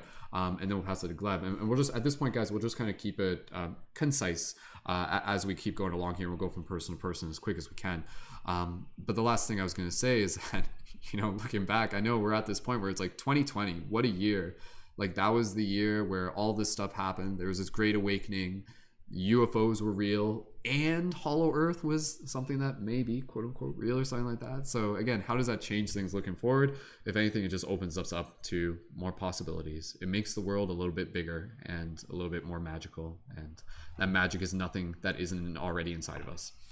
Okay, let's keep passing it around. Thumbs up. You guys having fun? Is this cool? You guys doing good? Okay, cool. Samantha, you want to go after everyone as well, or do you need? If Samantha, if you need to head out early or anything like that, go ahead and yeah. Okay. Go do that. Do what you gotta do. Okay, I wanted go ahead. to say thank you all, and for everyone's watching, thank you for being here. Thank you all for your wisdom. And yeah, just quickly, everyone in the chat, I do want you guys to stay in touch. So reach out. And yay. Love. Awesome. Sweet, wonderful. Samantha, thank you so much for joining once again. And again, for everybody here, links for Samantha and the other creators will be in the YouTube comments, YouTube video info and comments after the video is posted, but we'll try and post some of them in the chat as we go. Okay, let's pass it over to Curtis and then Zentia, then Gleb, and we'll work on getting things wrapped up. I don't think this needs to be a 5-hour broadcast, guys. And I think the reason for that is because, again, we're looking at things almost from just like information. There's like, how many of us can talk about this from direct experience, right? If it was direct experience, we could probably just keep talking about this. But since it's like information, we get to a certain point where like, okay, we've got all the pieces. This is what we're looking at. Let's step back and we'll come back to it another time. So Curtis, passing it over to you. I'm sure there are a few more pieces that you'd like to be able to add to this puzzle. So go right ahead and do, if you don't mind, just tilt your camera down a bit and we can frame it up so we can see your, put your head a little bit closer to the top of the screen. Perfect. All right, Curtis, go right ahead. Well, I've been piecing together a lot of things from what people have been saying. A thing that came to me actually a few days ago was returning to the earth. Returning to. And Gleb, is that how you pronounce him? The guy who was the security guy. He mentioned the degrading of these beings and the nutrients, and I've been studying a lot on this permaculture and agriculture and understanding the science behind this process we call life here. We had the class on death. We had understanding these processes of life and understanding returning to the earth and these and also Samantha mentioned the pattern of us, this consciousness pattern, the God pattern. And I just was looking at it today too. These Pleiadians and stuff like that, they come from the star systems far away. And then there's also people that come from the earth, and they've been here for a long time. Maybe Earth's been here and everyone just came from space. And Earth has just been this place where people come to because it's like, I saw this thing, our solar system and our galactic neighborhood is this junkyard. Everyone's trying all these different ways to live life and expand the consciousness, and it fails due to the corruption of greed and these reptilian mindset, the left brain overload, and just and I wanted to bring that concept of returning to, we like to use electricity to light our homes and stuff like that. We think of, and this really explains the whole idea of the inner sun, and bioluminescence is what I was like, just mind blown. about this technology that we have that is just infinite. You know, this whole infinite, Tesla talks about infinite energy, and returning to this earth is the infinite energy that in the process of creating energy through energy. And that maybe that explains the inner sun, you know, creating a big tower in the middle of this huge place and having this giant mushrooms, you know, making giant light bulbs, you know. And the earth is special, you know. This is the final frontier of where we are here, you know. We're creating something, we're creating eternity, and we keep trying over and over again, but we keep getting caught up in the 3D, wanting 3D. And as love and love for life, you know, in our American Constitution, we have one of the rights is life, love, life and pursuit of happiness. But life is the first thing we should always be striving to make. And um that's what we have to do. And as a farmer and whatever, not a farmer, but I have a history of it, but trying to understand permaculture and sustainable systems, regenerative systems, we can call ourselves humans as to go onto another planet and literally make a civilization and grow like food or whatever we want to call our. That's why I'm making my program the Gardeners of the Galaxy. Like that's what I'm trying to make right now. And that's what I'm piecing together. These, like, you know, imagine what is a human, you know. We're so special. We are, like, we know it. These aliens may look tough with their technology, but dude, they have nothing in comparison to like how we understand life and the process of growing and life and living. And that's what I wanted to, yeah, that's it. Awesome. Thank you, Curtis, fellow gardener of the galaxies. Super appreciate it, man. That's awesome, dude. Looking forward to working on that more. Absolutely, dude. No, again, you know, I think, see, that's the thing. I love the idea that when you study one thing, you can learn something about everything. So when you start looking at things as kind of fractals of each other, it does begin to kind of like reveal this idea that, yeah, you know, maybe if there's a sun at the center of the earth, maybe there's a sun inside of us, literally, metaphorically, however you see it. We literally are more of a sun than we. It's interesting because, again, it's kind of hidden in our language. This is a little paradigm shift for people. Person, the word person, we call ourselves person, a person. The word person literally means of the sun, per sun, of the sun, right? So it's like hidden right there. It's like, and again, this goes back to the idea that we are like literally like luminescent beings and literal beings of light and everything like that. So again, maybe that's part of the idea, is that like through going into the inner earth, it is there to be able to help us like find ourselves. Like it is like literally like the hollow earth. It holds both our biggest dreams and our fears, and through the process of engaging with it, it is like an alchemical process to invite us to be able to like face our fears, expand our understanding. And I think that's kind of the thing. What's Mollie holding up there? The power of purpose. Oh, right on. Awesome. And absolutely, again, you know, I think if anything, you know, part of the thing here is that hollow earth is almost like a part of this reality that for those who are ready for it, it is ready for them. It is there for you. It is something that you must choose to open and engage with, similar to the UFO phenomena and everything. Seriously, guys, it makes sense. It makes sense. As crazy as this world is, wouldn't it actually be kind of boring if there wasn't hollow earth sort of thing? Like, not to say it's there's plenty to be able to be interested in, but it just seems like within this reality, it's just like, yo, I came here for like something epic, and it's just like, okay, subterranean civilizations with advanced technologies and UFOs and contacting us through dream space. This is my jam. This is what I came here for. This is what it's all about. At least I get really excited about it. I don't know, you guys tell me. I'm seriously, that's the thing, guys. Sharing this story about the UFO, for me, it does nothing. All it only does is gets me more excited about life.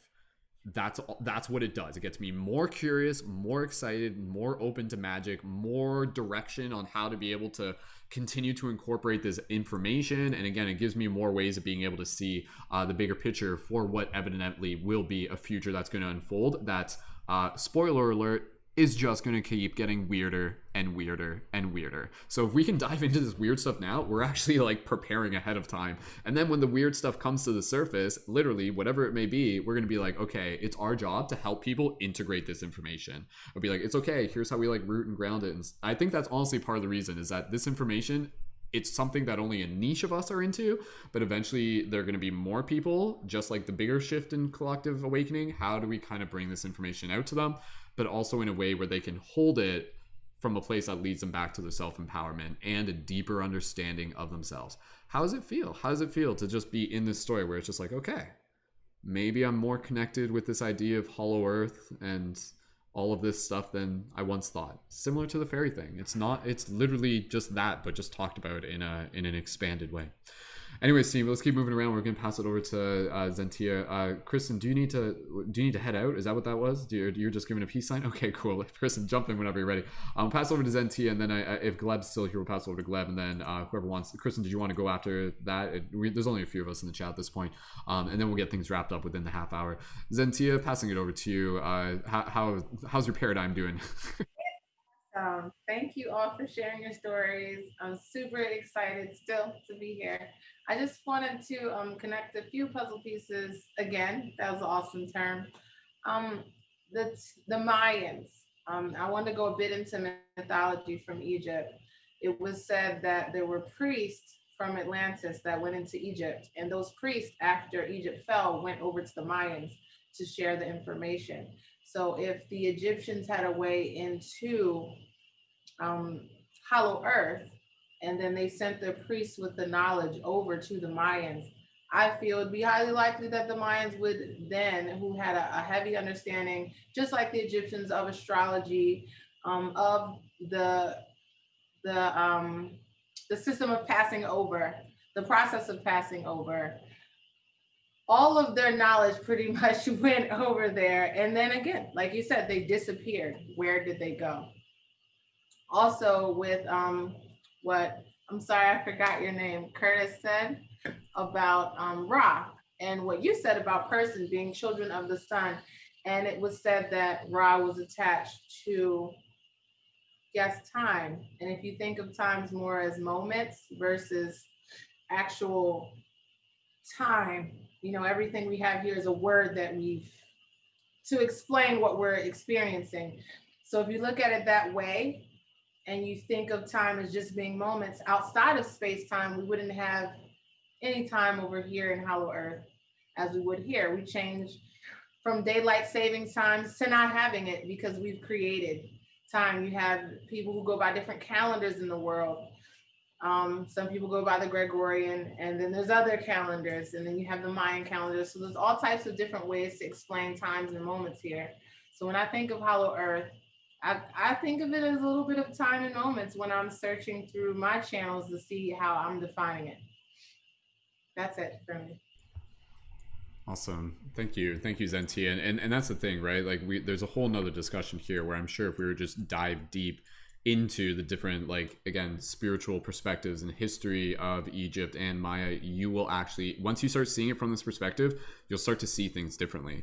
And that's where, again, I think just by giving us a bit of this conversation, we will allow ourselves to just kind of like continue to be open to new information in different ways.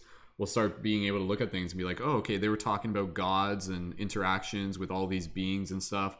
Does this relate to their experience with inner earth beings? Is that literally what this is, so to speak? You know, maybe, because again, I think it's quite possible that a lot of the stories that we think of ancient aliens and aliens coming from other planets, maybe there's that's could still be a thing. But what if a good chunk of those were actually like inner earth being interactions and stuff? Maybe it wouldn't surprise me. If anything, at this point, I would say it's almost more probable in some way based on the information. But hey, what do I know? Passing it over to Gleb. Go ahead and turn on your camera if you're still there, and we can pass the microphone up to you. Mollie, what were you holding up there? I wasn't able to read that. Mollie's got some signs that she's jumping in with. It says time. Does it say time something? Time is oblique. Time. So go ahead, Mollie. Explain. Oblique. Oblique. Teach us about Oblique, Mollie, real quick. Oblique is a reference to a Dr. Seuss book Bartholomew and the oobleck, which oobleck was a like this color green substance. It's basically what you would get if you took cornstarch and water. So most of us have cornstarch in our home, maybe even a baby powder with cornstarch. Play with it in your sink. Yes, that's the movement, Gleb, of the, like, if you push it, it gets, like, it could crumble, but if you let it just sit in the palm of your hand, it looks like water. So it's kind of this substance that's neither a solid nor a liquid and defies the properties of, like, what we know everything else to be. And it's been my, what I keep telling myself in this new reality that we're living in, because truly, like, time is mine now. And the way that I use it feels like oobleck sometimes. That's very cool. I love that perspective. Oobleck, adding that one to my vernacular. Thank you so much, Mollie.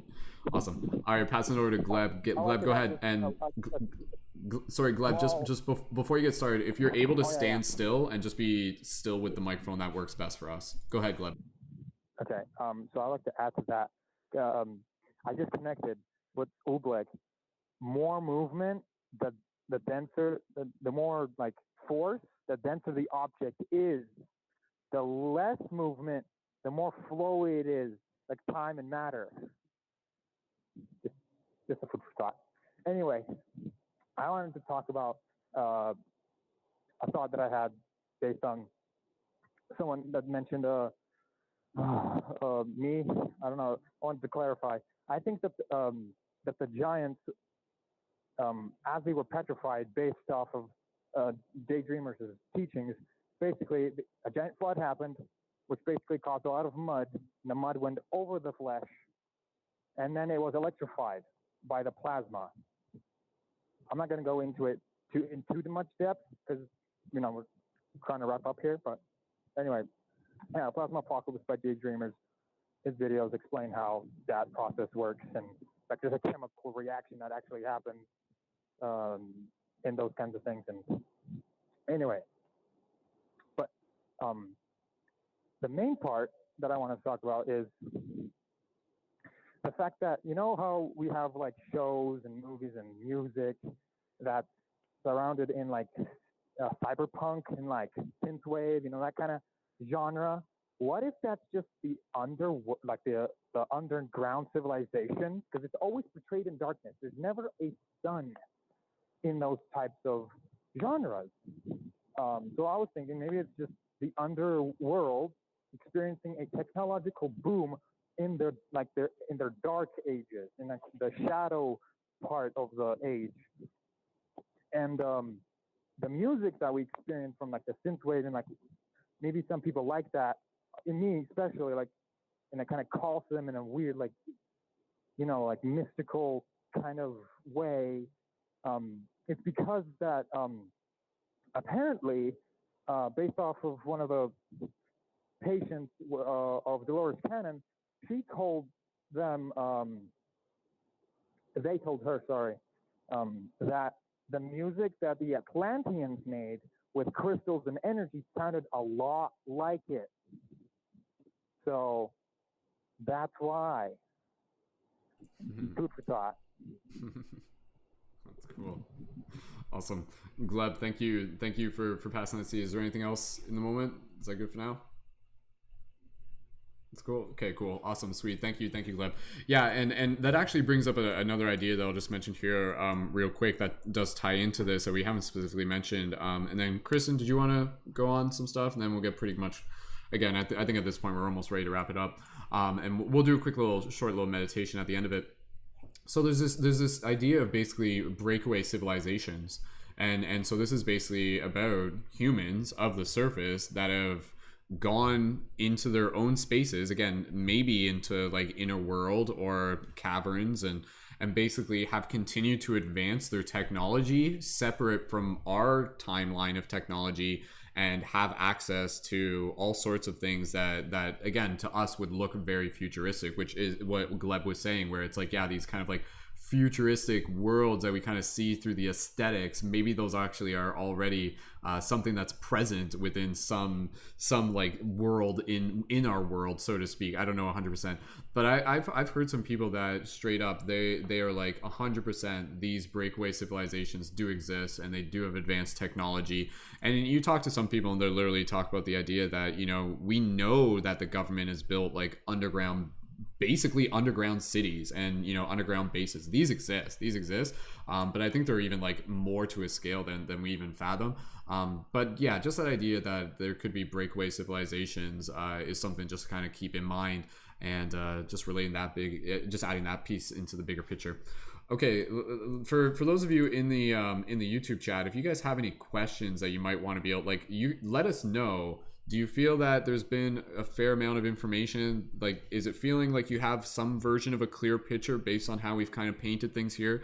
That's been a part of the perspective. It's not just like throwing things on the table, but kind of organizing them in some way.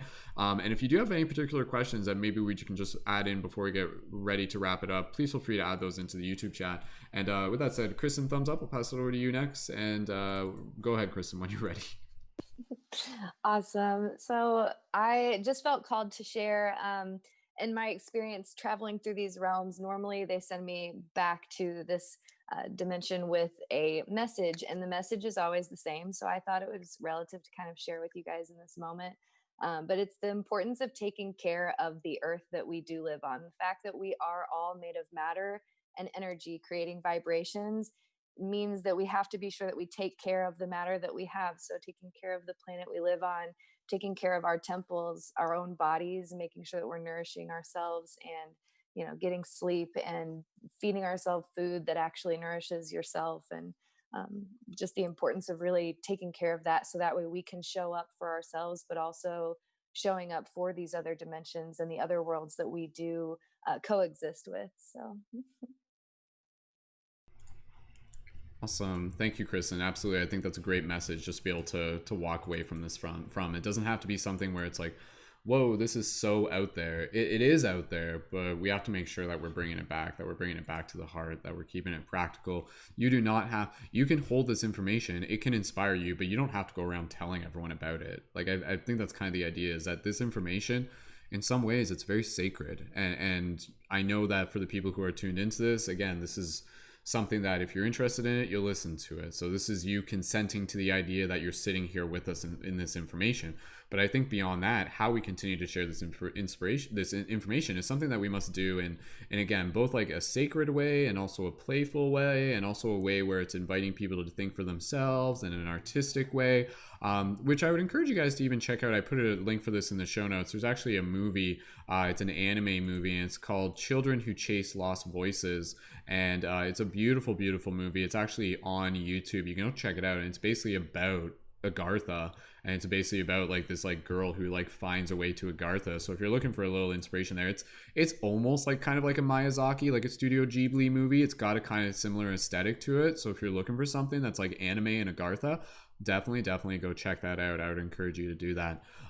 With that said, just wanted to be able to keep an eye. Are there any particular questions in the chat? If not, that's totally okay, because we're going to get close to being able to wrap it up here. A couple things that I didn't mention throughout the broadcast that are just kind of coming to mind here. The reference of the Naga was something I mentioned earlier.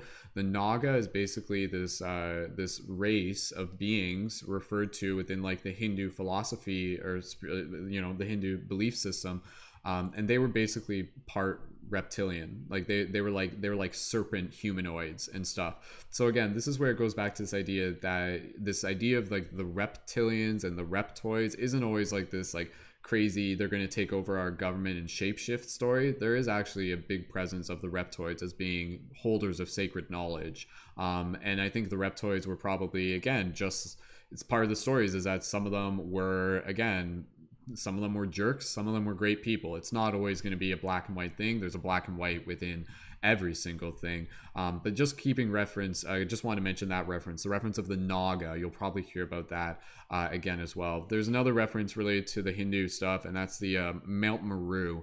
Mount Meru is something I remember hearing about a long time ago, and that basically refers to as it's like a mountain with like a city, and this city is at the center of like all the realms, like all of the other dimensional realms and the related to the inner earth. So Mount Meru, Meru. So that's just, again, I'm just telling you guys this, so if you hear it again, it'll be something where you'll be like, oh, that's a thing, because that was a thing for me. That was like, okay, right, because it shows up in reference to their beliefs and everything like that.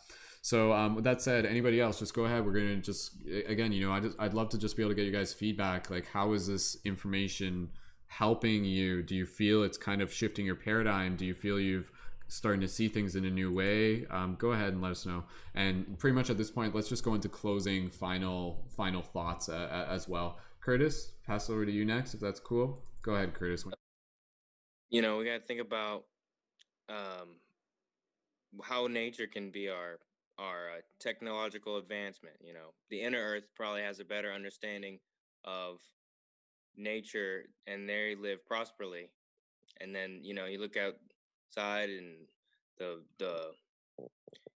people overdoing technology, and then they create an enslavement of their civilization and whatnot. And think about nature and what it could do for us in the long run, like sustainable.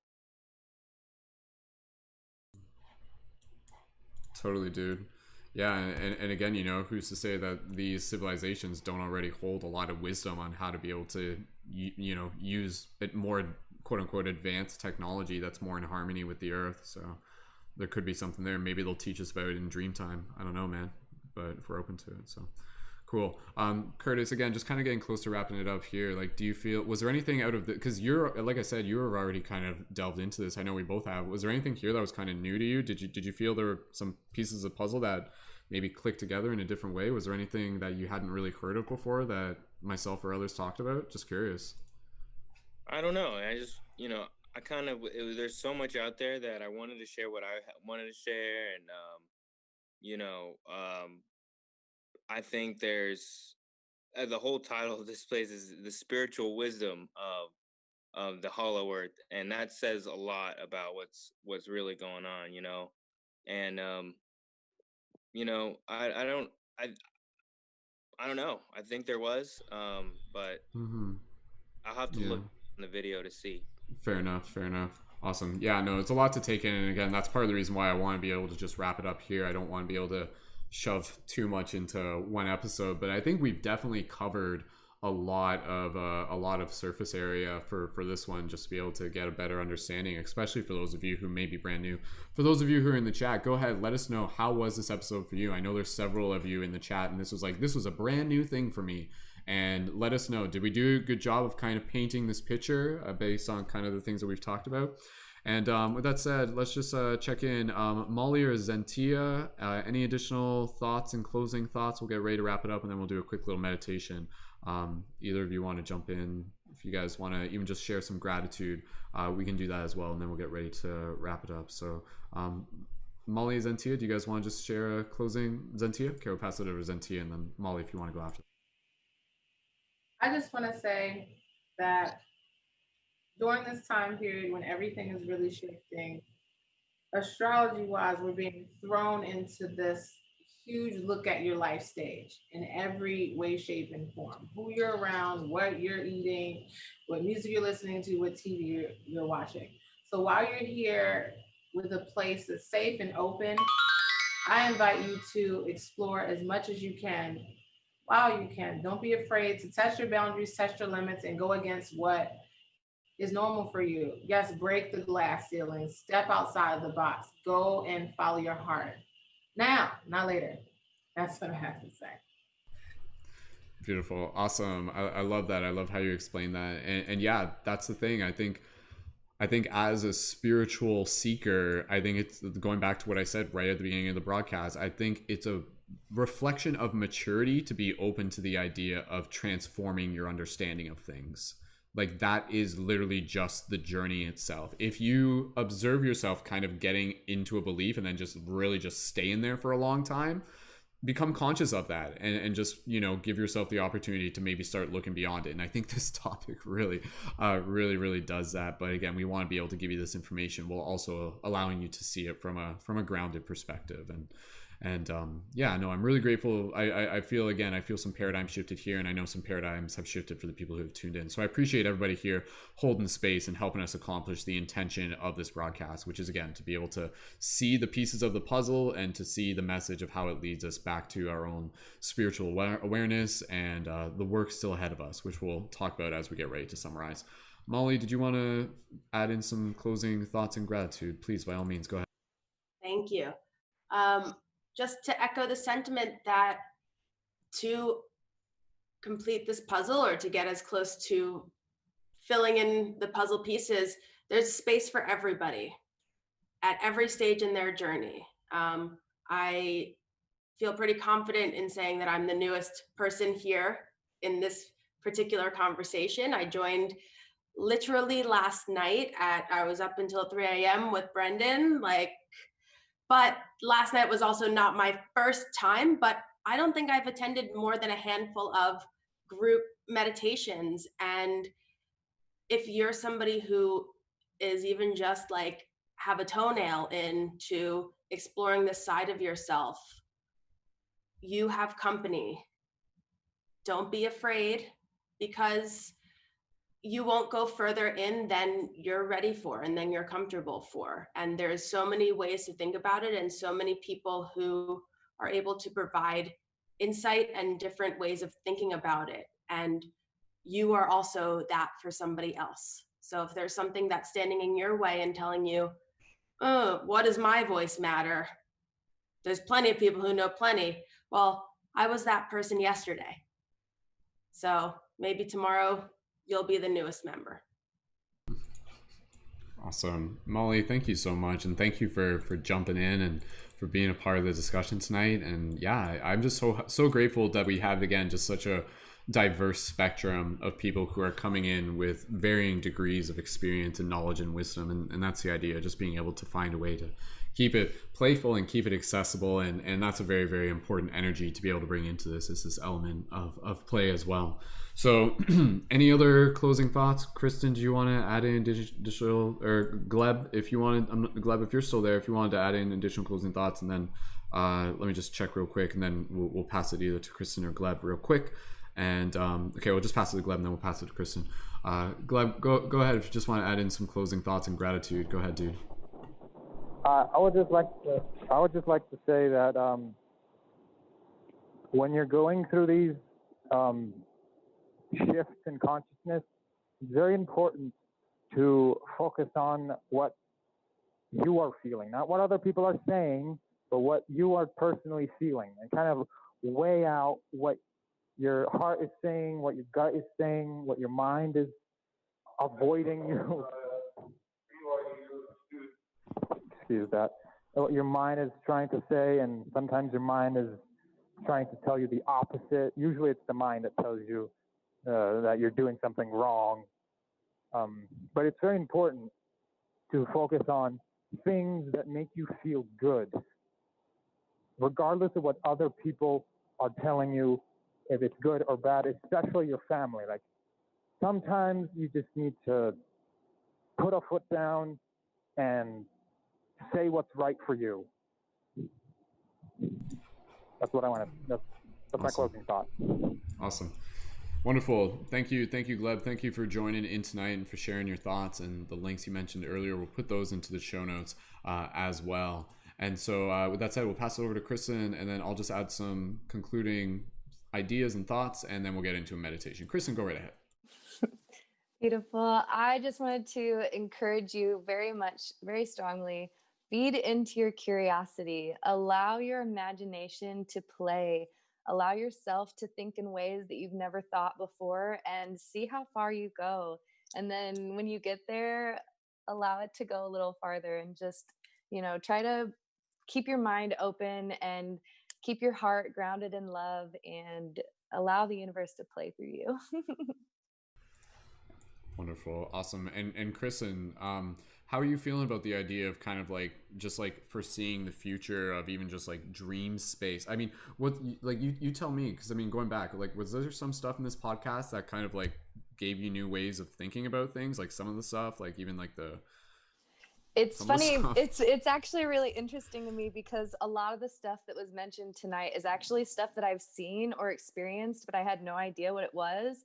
So kind of being able to connect terms and knowledge with experience has been really lovely for me. So Awesome. Wonderful. Well, yeah, looking forward to just being able to, kind of continue this conversation into the next dream class that we have. I mean, who knows what's going to open up with those ideas now, just kind of like being there for us to be able to begin putting some intention towards. So again, I think there is this idea where literally the dream space, our dreams, and is the dream space literally a common place where we can actually begin to develop contact with these inner world beings, with these, and again, call them OUs, other us's. That's again the term that we use for like the extraterrestrial. And that's the thing, I think a lot of what we are thinking of is the quote unquote extraterrestrial and the UFO phenomena could very much be within this bubble, within this theme of Hollow Earth and everything.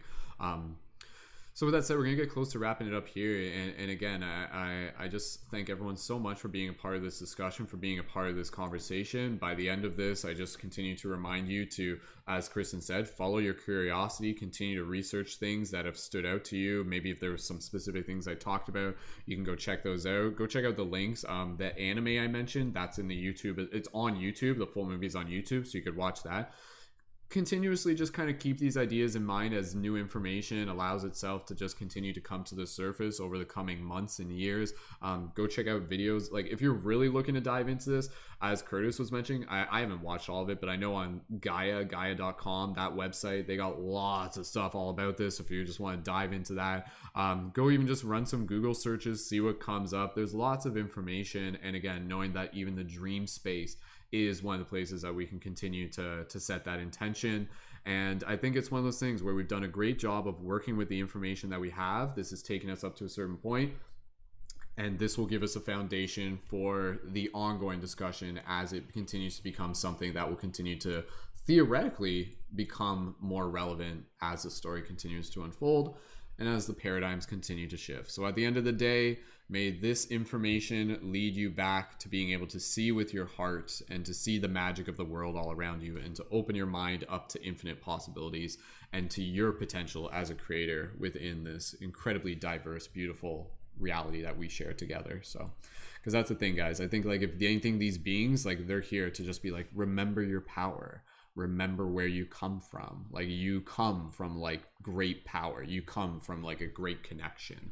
So that's what I feel. And I honestly, I feel each and every single one of us, as much as we feel called to be, have the opportunity to be like ambassadors of these worlds, bridging, because that's what a lot of us are. We are world bridgers. We literally are world bridgers in varying different ways, because there are various different worlds. Some of us will be bridging the connection between the inner earth and the hollow earth in this dimension. Some of us will just be more kind of about like the fairy stuff. Some of us will be about the UFO stuff. And once you start looking at it, it's like, oh my goodness, it's all maybe just one big thing in the end of the end of the day, which is exciting, and it kind of simplifies things in its own way. So yeah, it's something that I'm going to continue to keep not only continue to be interested in, but also to continue to be talking about. I'm going to be making those new TikTok videos. You guys have seen my journey to Hollow Earth. That's going to be I'm still working on that. Like that, I want to do that in a way that's like a really cool story idea. That's going to help open you guys up to some new possibilities and just continue to get the excitement built. And yeah, we'll just keep following the path, and it will lead us to where we are meant to go. And so with that said, I thank everyone again so much for joining in. We're going to just do a quick little closing meditation. We'll wrap it up. If you guys enjoyed this, go ahead and drop those 1111s in the chat. We still got a bunch of people tuned in on YouTube. You guys are super appreciate you guys here. If you guys want to leave your comments in the chat on YouTube, please go ahead and do that. And for everybody else, let's get ready to just conclude with a little meditation. So go ahead and just get yourself nice and comfortable.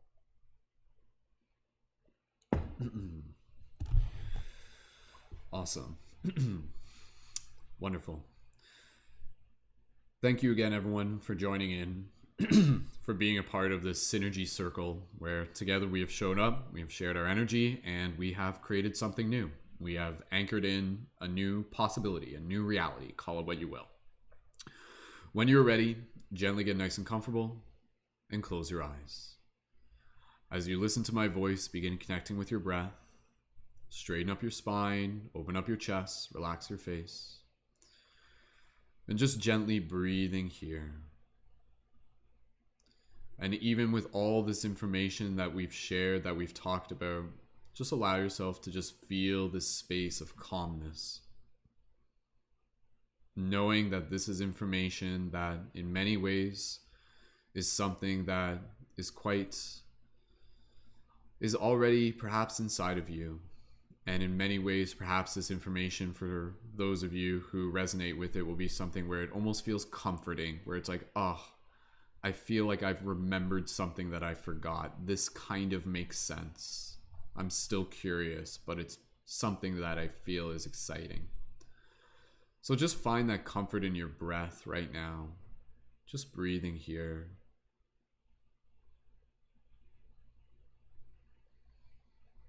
And as you're gently breathing, just bring yourself into a space of gratitude. Gratitude for yourself for showing up. Gratitude for the wisdom and information we are here to share. The picture we are able to create. Gratitude for this beautiful team, this beautiful community. And just visualizing here, all of us sitting in this circle that we started off with at the beginning of our circle, of our podcast. And just taking this opportunity to look around at these beautiful faces and just be able to express gratitude. Thanking each and every single one for being a pillar of this light, of this knowledge, of these ongoing conversations. And just imagining in this moment, you can imagine all of us gently standing up and gently walking together. And just imagining, if you choose, engaging in a big group hug with everybody here.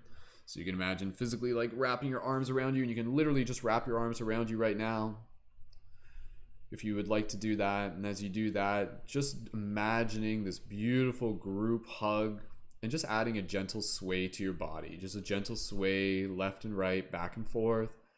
And this sway is just something that will naturally take place as we all just kind of synchronize the rhythm of our being.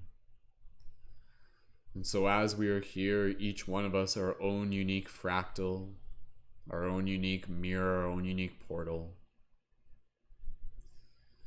And in this space, just allow yourself to just be in gratitude and feel the love of this team, feel the love of this community, and allow it to fill your heart, and you'll continue to carry it with you and share this with others. As we get ready to conclude this meditation, just take a few more moments and speak from your heart. What is a message that you would like to be able to share with all the people here in our community who are tuned in? What is a message from your heart to theirs? Go ahead and just speak that with your heart now.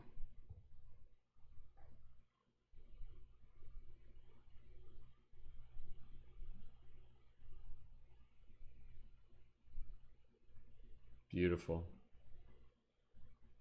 And just adding another moment here, just connecting with your breath, squeezing the hug a little bit tighter, squeeze, squeeze, squeeze. And gently imagine this beautiful big group hug gently releasing, and you can release your arms. And we'll gently bring our awareness back to the space around you as you take another moment to remember this image within your mind and let it continue to be present within your heart. When you're ready, slowly bring awareness back to your physical body by wiggling your toes, wiggling your fingers, and gently open your eyes and return your awareness to the space around you. Take a few more breaths here just to be able to clear out some of the energy as we percolate things and just do a couple inhale, exhale sighs. So I'm just going to do that. If you guys want to join, just some nice like inhales and even a little bit of a shake. Inhale, exhale. Lots of energy. We'll just do 2 more of those together. Inhale.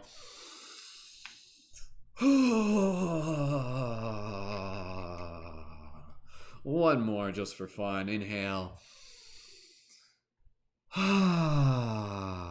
Beautiful. Continue to breathe normally from here. Awesome. Thank you again, everyone, so much. As we get ready to wrap up this broadcast, please feel free to leave your comments in the chat. What was your message that you had for the team there in that last moment of meditation? And we can read a couple of those on air just before we get ready to wrap it up. My thought that came to me, my phrase was, thank you for being open. But then it wasn't until afterwards that I'm like, oh, open, like the inside of Hollow Earth. Was that like, thank you for being like the opening of, is that what I was saying? So but yeah, straight up, thank you for having an open mind or something like that. Thank you for having open eyes as well. That's right, Mollie. So Awesome. Beautiful. All right. For those of you, again, who are in the YouTube chat, go ahead and leave those comments if you haven't already yet. Just reminding you guys that we are live here every Thursday, 8 p.m. Eastern Standard Time. Make sure you're subscribed. Check us out on Spotify, Paradigm Shift Radio on Spotify. You can find the recordings there afterwards. Check back after, if you're watching this live, 24 hours afterwards, for the links to all the creators featured in this episode so you can follow all of them and add your support. We encourage you to do that. And thank you again to everyone. If you guys want to be able to join in on our Discord server, you guys can do that. Connect further with the team, get information for our regular team meditations that we do Monday, Tuesday, Wednesday, Thursday, Friday at 10 a.m. Eastern Standard Time.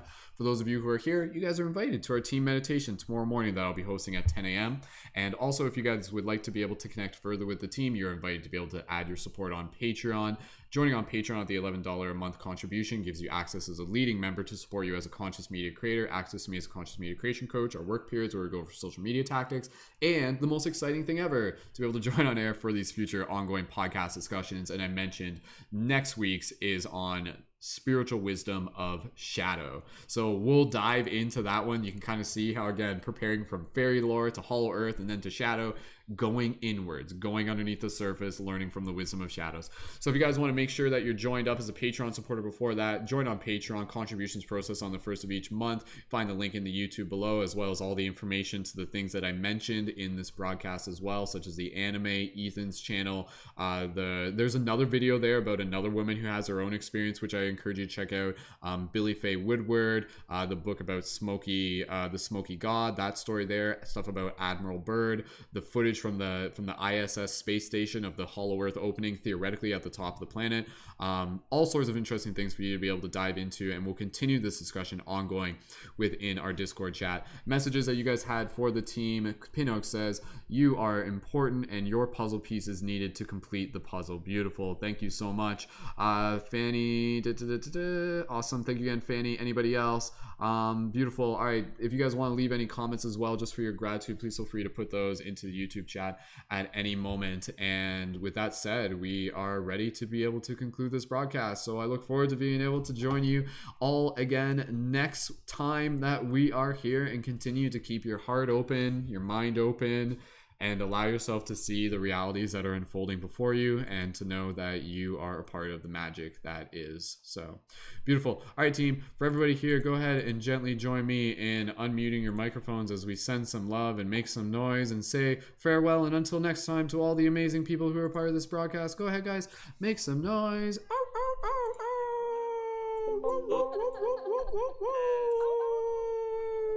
Awesome. All right, thank you guys so much again. You guys can gently put yourself on mute. Outro music is finishing here. Until next time, keep it shifty, and welcome to the future.